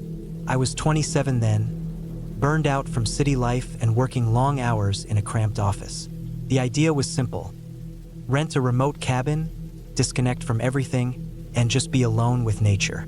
I wanted quiet, space to think, and maybe a little adventure. The cabin was old but sturdy, built sometime in the 1940s, tucked away in a dense patch of forest not far from a narrow dirt road that connected to the nearest town. The place was basic: no electricity, no running water, just the bare bones. That was part of the appeal. I drove the 2 hours from Burlington early on a crisp October morning. The air smelled like pine and damp leaves. The trees were a mix of deep green firs and deciduous trees that had started turning red, orange, and gold. I carried a small backpack with essentials: a few changes of clothes, canned food, a water filter, matches, a flashlight, and a first aid kit. I also brought a thick wool blanket and a camping stove for heat and cooking. The cabin stood on the edge of a small clearing surrounded by tall trees that swayed gently in the wind. It was a one-room cabin with rough wooden walls, a small stone fireplace, and a single window facing the forest.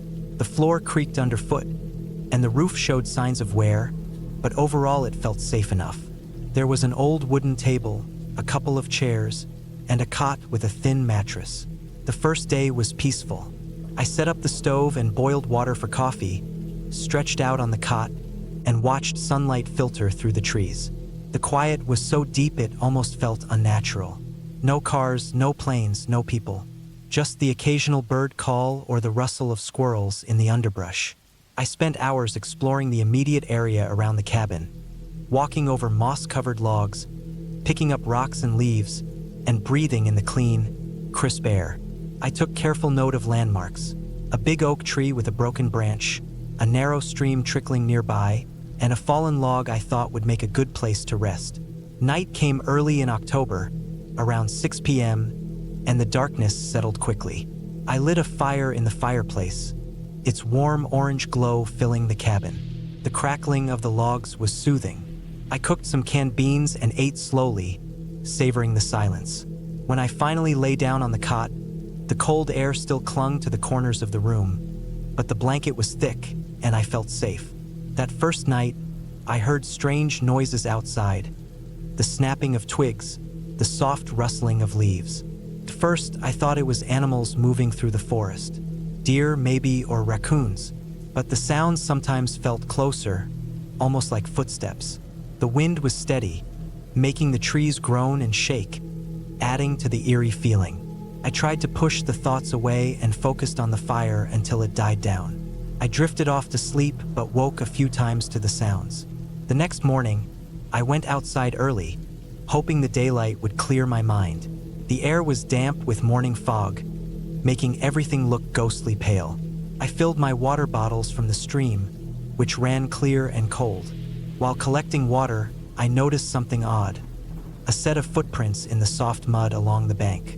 They were too large to be from any deer or small animal I knew. The prints looked like they were from a heavy boot, but I hadn't seen any other people around. The trail led away from the cabin, deeper into the woods. I felt a chill but convinced myself it was probably someone passing by earlier or maybe a hunter. The area was popular for hunting during the fall. Still, it made me more alert. The second day was uneventful at first. I cleaned the cabin a bit, stacked firewood outside, and walked along the dirt road, hoping to get a sense of the distance to town. The road stretched out for about a mile before reaching a bend obscured by thick trees. There was no sign of any houses or cars. I realized just how isolated I really was. That evening, the noises outside became louder and more frequent. The footsteps were unmistakable this time. Slow, heavy steps circling the cabin. I stayed close to the fireplace, watching the shadows dance on the walls. The sound of twigs snapping and leaves crunching came from different directions, sometimes right outside the window. At one point, I saw a faint shadow move past the window, barely visible in the dim firelight. My heart pounded, but I told myself it was an animal or the wind playing tricks on me. I double-checked the locks on the door and windows, even though the cabin only had a simple wooden latch. Sleep was difficult. I lay awake listening to the sounds until exhaustion finally pulled me under. On the third morning, I decided to hike out to the nearest ranger station, about 3 miles down the dirt road, just to get supplies and check in. I packed a small bag with some food, water, and my map. The woods were dense, but the road was clear. As I walked, I kept my eyes open for anything unusual. About halfway there, I noticed fresh tire tracks on the road, heavy and wide, like from a large truck. That surprised me. I hadn't heard any vehicles since I arrived. The tracks seemed recent, as the mud was still soft and the edges crisp. I felt uneasy but kept walking. At the ranger station, I found a few workers, friendly but busy. I asked about the area and mentioned the cabin, but none of them seemed to know who might have been nearby. They warned me about increased bear activity in the region, which explained some noises and signs I'd seen. I bought some extra supplies and returned to the cabin by late afternoon. The sun was low, and the forest took on a golden hue. I hurried, wanting to be back before dark. That night was worse than before. The footsteps came again, but this time they were louder and more deliberate, circling the cabin like someone was watching me. I felt eyes on me through the darkness outside the window, but when I looked, nothing was there. The fire in the fireplace was low, and the cold crept into the room. I stuffed more wood in, desperate for warmth. My mind raced with possibilities. Could it be a hunter? Someone lost? Or worse, someone dangerous? I remembered the footprints from the stream and the tire tracks on the road. Something wasn't right. On the fourth day, I stayed mostly inside. I prepared more food and tried to distract myself by reading an old book I found on a dusty shelf. I thought about leaving early but wanted to finish the trip. I knew the roads could get bad with rain or snow, and I didn't want to be stuck. In the afternoon, a thick fog rolled in, blanketing the forest in white. It muffled the sounds and made everything look strange and unfamiliar. I could barely see the trees just a few feet away. The isolation hit me hard. I sat near the window, flashlight by my side, and watched the fog swirl. Suddenly, I heard a loud bang on the door, a heavy, deliberate thud that made me jump. I froze, heart racing. The sound came again, then again, steady and forceful. It wasn't an animal. I grabbed the flashlight and cautiously approached the door, peeking through a small crack. Nothing was there. Then I saw footprints in the mud outside, right next to the cabin. They were big, booted, and fresh. Whoever had been outside wasn't far. I locked the door tight and moved the table in front of it. My hands shook, but I tried to stay calm. That night, I didn't sleep at all. Every sound made me jump. The wind, the creaking wood, the footsteps outside. I wondered how long I could keep this up alone. On the fifth day, I resolved to leave. I packed up most of my things, loaded the car, and planned to drive back to town. But before I left, I wanted to check the perimeter one last time. Walking around the cabin, I noticed something carved into the tree near the back. A rough symbol, like initials or a mark. It looked recent, as the bark was fresh and the cuts sharp. The symbol made no sense to me, but it was clear someone had been marking the area. Then, I spotted something else. a discarded pack of cigarettes near the tree. I didn't smoke, but the pack was crushed, dirt smeared across it. My unease grew. Someone had been watching me, maybe living nearby. I hurried back to the cabin, grabbed my last things, and drove down the dirt road. The engine roared and rattled, but it was a relief to be moving. As I left the forest behind, the sun was rising, casting a warm orange glow on the trees. The cabin grew smaller in the rearview mirror. Back in town, I told the ranger about the footprints, the cigarette pack, and the mark on the tree. They took notes but shrugged it off, saying people came and went in the woods all the time, and sometimes hunters or trappers left signs. I never found out who had been near the cabin. Maybe it was a hunter passing through or someone hiding out. The thought unsettled me for a long time. Looking back, I'm glad I left when I did. The cabin trip was peaceful in parts, but those nights of footsteps and sounds taught me how quickly solitude can turn uneasy. I learned to respect the silence in the woods and the shadows that move just out of sight. Sometimes, danger doesn't come from ghosts or monsters, but from the unknown people who share the same.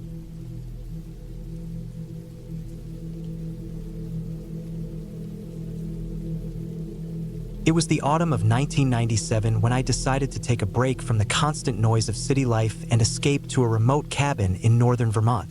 I was 28 years old then, working as a graphic designer in Boston, and the daily grind had worn me down. My small apartment felt cramped, and the streets outside seemed always crowded, busy, and loud. I needed silence, fresh air, and something different. Something that would remind me of what it felt like to be alone without the constant buzz of technology or people. I found the cabin through a small advertisement in a local Vermont magazine. It was owned by an older man who only rented it out in the fall and spring, claiming summer was too hot and winter was too cold. The cabin was tucked away near a lake called Mirror Pond, about an hour's drive from the nearest town, St. Johnsbury. I had never heard of it before, but the pictures showed a simple wooden cabin with a stone chimney, a small dock reaching into the water, and thick forest all around. I booked it for a week, and the night before I left, I packed a small bag with only the essentials: warm clothes, some canned food, bottled water, a few books, a flashlight, and my journal. I wanted this to be a place where I could think, write, and breathe. The drive from Boston was long, mostly along winding roads that became narrower and less traveled the closer I got to the cabin. The last 10 miles were dirt roads, and I had to drive slowly, avoiding potholes and tree branches hanging low. When I finally arrived, the sun was just setting, casting a soft orange glow through the trees. The cabin looked exactly like the pictures, maybe even better in person. It sat on a small clearing surrounded by tall pines and maples, some of their leaves already turning bright reds and yellows. The air smelled clean, sharp with pine needles and damp earth.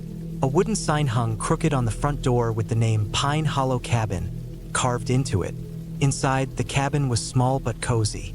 There was a living room with a stone fireplace, a kitchen with a rusty old stove, and a tiny bedroom with a creaky bed. Dust covered most surfaces, and it was clear no one had been here for weeks. The windows were single panes, and the glass was slightly foggy. I unpacked my things slowly, placing my clothes in the small closet and my food on the counter. That first night, I lit a fire in the fireplace. The wood was dry, and the flames quickly took hold, filling the room with warmth and a soft orange light. Outside, the forest was dark and still except for the occasional rustle of leaves or the call of a distant bird. I sat near the fire and wrote in my journal about how peaceful it was to be so far from the city. I felt my shoulders relax for the first time in months. The next morning, I woke early to the sound of birds chirping outside. The sun filtered through the trees, casting long shadows on the cabin floor. I decided to explore the area before breakfast. I put on my boots and stepped outside, breathing deeply. The air was crisp, and a faint mist hovered over the lake, giving it a mirror-like surface as the name suggested. The forest around the cabin was dense but not too thick to walk through. I followed a narrow trail along the lake's edge, stepping carefully over roots and rocks. The ground was soft with fallen leaves and pine needles, I spotted a few deer tracks near the water and some scattered pine cones crushed beneath what I guessed were squirrels or rabbits. About a half-mile down the trail, I came across an old wooden dock. The boards were weathered and a little wobbly, but it stretched out into the water, which was surprisingly clear. I knelt down and looked beneath the surface, seeing small fish dart between rocks and plants. The lake was quiet except for the occasional splash of a jumping fish or the rustle of wind through the trees. As the day passed, I settled into a simple routine. I chopped some firewood, cleaned the cabin a little, and spent hours reading and writing. The silence was almost overwhelming at times. Without the usual city sounds, I became painfully aware of every small noise: the creak of the cabin floor, the tapping of branches against the window, even my own breathing. That evening, while I prepared dinner over the stove, I noticed the wind had picked up. Outside, the trees began to sway and the leaves rattled loudly. I made sure the fire was well stoked and the windows closed tight. After eating, I sat by the fireplace again, but this time the darkness outside felt heavier. Shadows from the flickering flames stretched and moved on the walls, making the small room feel oddly alive. It was on the third day that things began to feel off. I woke early again as usual, but the forest outside was unusually quiet. No birds sang, no squirrels darted through the underbrush. Even the wind seemed to have stopped. The silence was so complete it felt unnatural. I decided to take a longer walk that morning, hoping the fresh air would clear my mind. I packed a small backpack with water, some crackers, and my camera, then followed a faint path leading deeper into the woods behind the cabin. The forest grew thicker with older trees and tangled bushes. The ground was uneven, covered in moss and fallen branches. I noticed small clearings every so often, places where the sun broke through the canopy and lit up the forest floor with soft golden light. About an hour in, I came to a small stream. The water was cold and clear, running over smooth stones. I knelt down and filled my bottle, then sat on a nearby rock to rest. It was peaceful again here, but a strange feeling crept over me, like I was being watched. I looked around carefully but saw no one. Only the trees, the moss, and the stream. Still, the feeling didn't go away. I decided it was time to head back. On the way back, I noticed something strange on the ground near the trail. A set of footprints. They were fresh. I could tell from the soft soil and lack of debris inside the prints. The prints were too big to be from any animal, clearly made by a human boot or shoe. I frowned. I hadn't seen or heard any other people since I arrived. The cabin was supposed to be isolated, and the owner said no one else rented it during my stay. I followed the prints carefully, wondering if someone else was nearby. The prints led back toward the cabin, but then suddenly stopped near a thicket of bushes.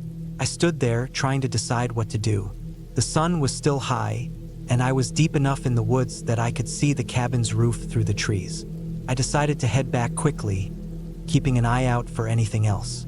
When I reached the cabin, I locked the door and checked all the windows. Nothing seemed disturbed inside.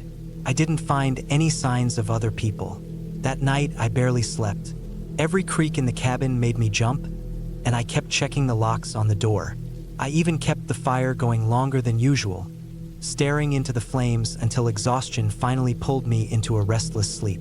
The next day, I found more signs that someone had been close. Outside the cabin, near the back door, there were fresh footprints again. They weren't from my boots. They were larger, heavier, and moved in a pattern that suggested someone had been pacing. I didn't leave the cabin that day. Instead, I stayed inside, watching through the windows as the forest swayed in the wind. I checked my phone. There was no signal out here, which made me feel even more isolated. Late in the afternoon, I decided to take one last walk to the dock and sit by the lake. I needed to clear my head. The sky was overcast, and a chilly wind blew across the water. The surface rippled, reflecting gray clouds.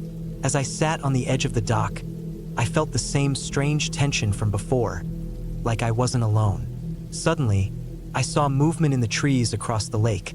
Something or someone walking near the opposite shore. My heart quickened. I couldn't see clearly, but it looked like a figure, tall and slow-moving. I stayed frozen for several minutes, watching, but then the figure disappeared behind the trees. I returned to the cabin as quickly as I could, locking the door behind me. That night, I kept the fire blazing, and I placed heavy furniture in front of the windows and door. The next morning, I knew I couldn't stay any longer. The peaceful retreat I had imagined had turned into something else. A trap, a place where I wasn't truly alone. I packed my bags quickly and drove back the way I came, eyes constantly on the rearview mirror. When I reached the main road, I stopped at a small diner and called the cabin owner. He sounded surprised and a little worried when I told him what had happened. He explained that the cabin had been empty for years except for the brief periods when he rented it out. He said there had been rumors of people sneaking onto the property, hunters or campers who didn't want to pay or who used the forest for their own reasons. He advised me to report what I saw to the local sheriff, which I did. The sheriff told me that illegal campers and hunters sometimes used the forest to hide out, and that the area was known for occasional trespassing, but nothing violent had been reported. In the weeks that followed, I stayed away from the cabin and the forest. I kept checking the news and local reports, but never heard about anything unusual. Looking back, I realize how quickly a place can change from peaceful to frightening when you feel watched and trapped. That experience taught me to respect the wilderness, but also to trust.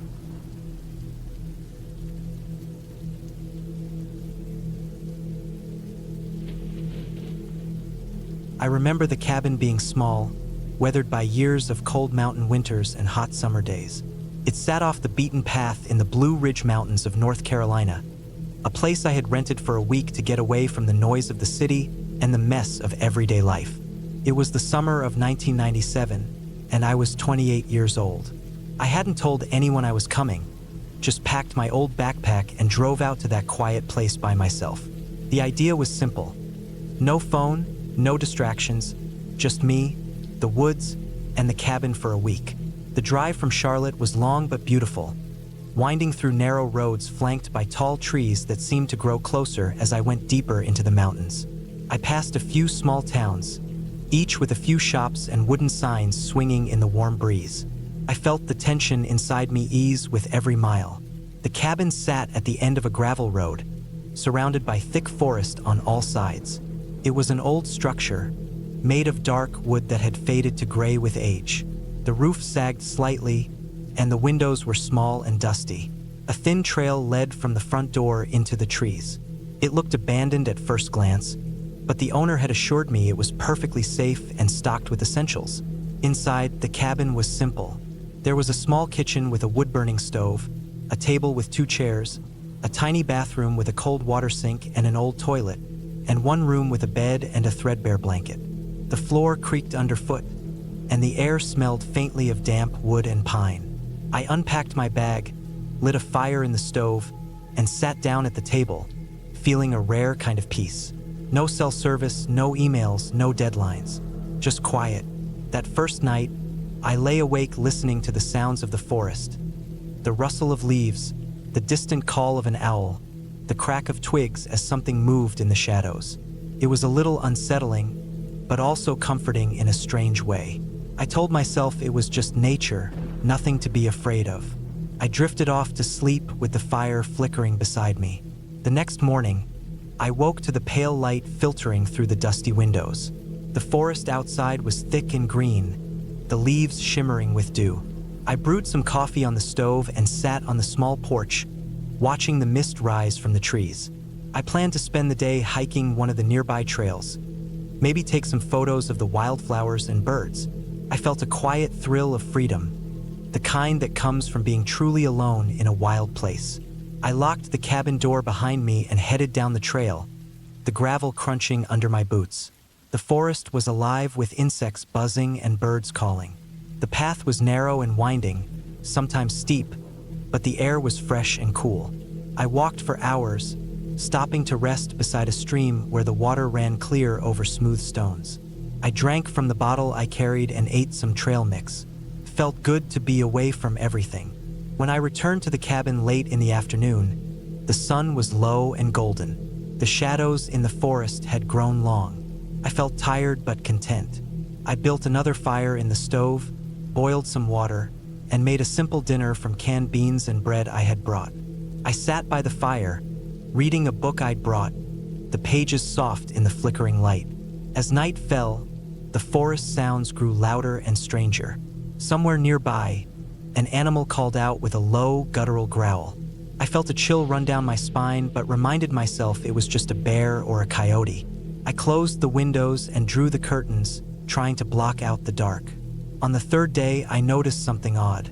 The firewood I had stacked outside was disturbed, some pieces scattered on the ground. At first, I thought the wind had knocked them over, but the air was still and dry. I checked the perimeter of the cabin and found faint footprints in the soft earth near the back door. They were too small to be a deer or any large animal, maybe a dog or a person. I felt a twinge of unease but shrugged it off. Maybe a hunter or another visitor had been nearby and didn't realize anyone was staying there. That night, I double-checked the locks and kept the fire burning longer.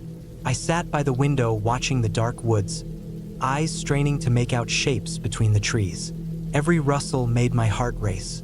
I told myself to stay calm, but the quiet felt heavier now, as if something unseen was watching me.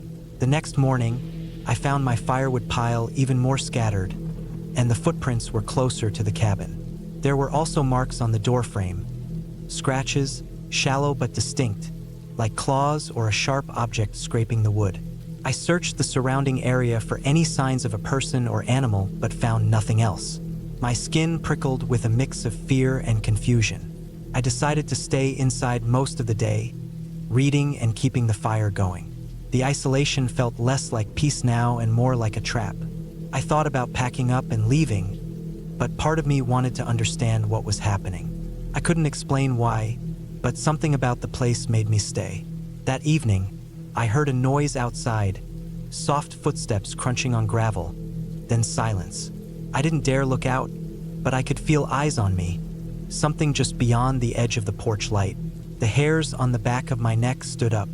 I stayed inside, clutching a kitchen knife I kept in a drawer.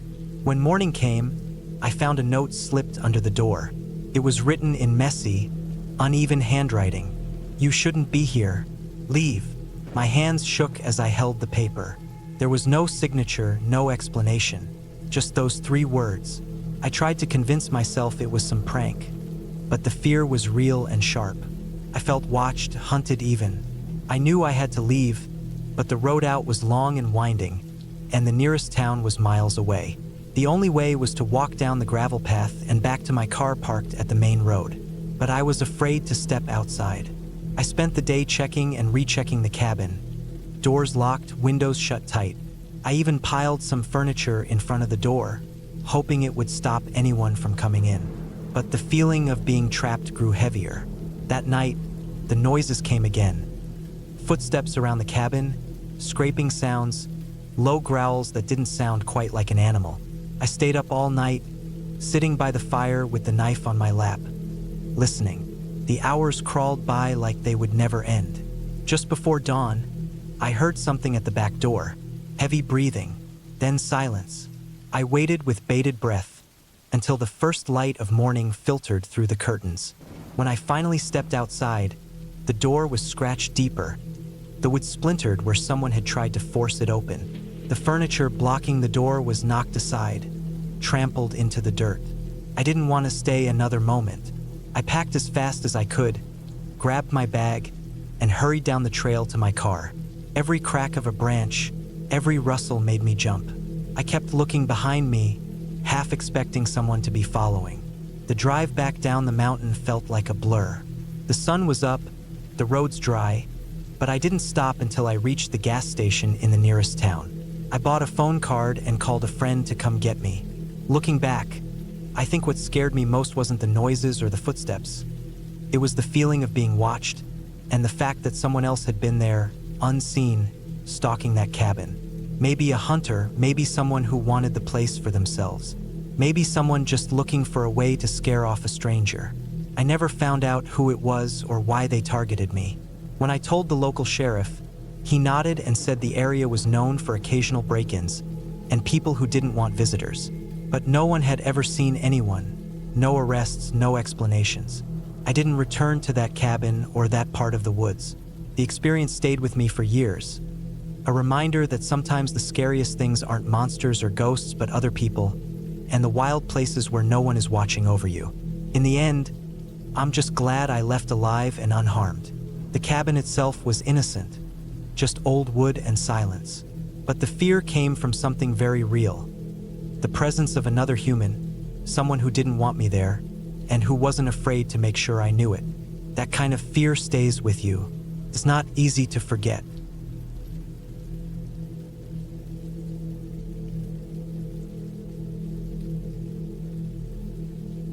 I arrived at the cabin in late October, just as the sun was setting behind the dense pine trees that crowded the hillside. The year was 1998, and I was 26 years old, craving some time alone away from the noise of the city. My name is Aaron. I worked as a graphic designer in Seattle, a job that paid the bills but wore me down with deadlines and the humdrum of constant human contact. The idea of a quiet weekend in the woods, a cabin I had rented deep in the Cascade Mountains, sounded like a much-needed escape. The drive up was slow but peaceful. The road narrowed and twisted more and more until it became a gravel track barely wide enough for my old Honda. Leaves, yellow and orange, littered the path, making a soft crackling sound under the tires. The air smelled cold and fresh, carrying a faint scent of pine needles and damp earth. I had passed a few other cabins on the way, all dark and still, their windows like blank eyes in the growing dusk. But mine was supposed to be at the very end of the trail, secluded and quiet. The cabin came into view as I rounded the last bend, a small wooden structure perched at the edge of a clearing surrounded by tall evergreens. Its paint was peeling, faded green against the browns of the forest. Smoke curled from the chimney, which meant the previous renters or caretaker had recently been here. That was a relief because I had heard stories about cabins being left open and vulnerable, inviting all kinds of trouble. I got out of the car, feeling the cool chill of the evening settle on me. The air was crisp enough to sting my cheeks, but I was dressed in layers. A thick flannel shirt over a thermal undershirt, jeans, and sturdy boots. I had packed well: camping gear, extra blankets, a good supply of canned food, a lantern, and a large flashlight. Cell service was patchy here, but I had a satellite phone just in case. The front door creaked as I pushed it open, revealing a small living room with a wood stove against one wall, a rickety couch covered in a faded plaid blanket, and a kitchen area with old cabinets and a sink that looked like it hadn't been used in a while. Dust hung in the air like a fine mist, disturbed only by the light from the single bulb hanging from the ceiling. I set my bag down and went to the woodpile outside to bring in some logs for the stove. The cabin smelled like old wood and something faintly musty, maybe dampness from the forest. I closed the door behind me and started a fire, feeding it dry kindling until the flames grew and crackled. The warmth spread quickly, making the cabin feel less lonely. I settled in with a book and some coffee, watching the fire flicker and the shadows dance on the walls. Outside, the forest was silent except for the occasional rustle of leaves in the wind. I felt relaxed, a quiet peace I hadn't known in months. Night fell quickly. I kept the fire burning and ate a simple dinner of canned beans warmed on the stove. Later, I lay on the couch, a thick blanket pulled over me, and tried to read, but my mind wandered. The quiet was almost too complete, as if the woods had swallowed every sound. There were no distant cars, no dogs barking, no airplanes overhead, just the slow breathing of the forest. Around midnight, I heard something outside, soft but deliberate. At first, I thought it was an animal, a deer or a raccoon rummaging through the underbrush. The sound was a light crunching, like footsteps on dry leaves. I froze, listening. It came from the edge of the clearing, just beyond the line of trees that framed the cabin's windows. The fire's glow made the glass glimmer, and I could just make out movement in the shadows. I reached for my flashlight and clicked it on, sweeping the beam slowly across the clearing. Nothing. The beam caught on a tree trunk, a rock, then a patch of dark brush. Whatever had been there was gone. My heart was beating faster, but I told myself it was probably just a stray animal, maybe a coyote or an owl hunting. Still, I locked the door and checked the windows before heading back to the couch. I left the fire burning bright, the flames crackling like a small guard. I tried to shake off the uneasy feeling, telling myself I was safe and alone. The next morning, I woke to sunlight spilling through the window and birds calling in the trees. I made breakfast and went outside to explore. The air was colder now, with a frost starting to form on the grass and fallen leaves. The forest was quieter in daylight, but I noticed signs of life. Tracks in the dirt, broken twigs, and scattered pine cones. While wandering near the cabin, I found fresh footprints in the soft earth. They were large, human-shaped, and led from the edge of the trees to the clearing.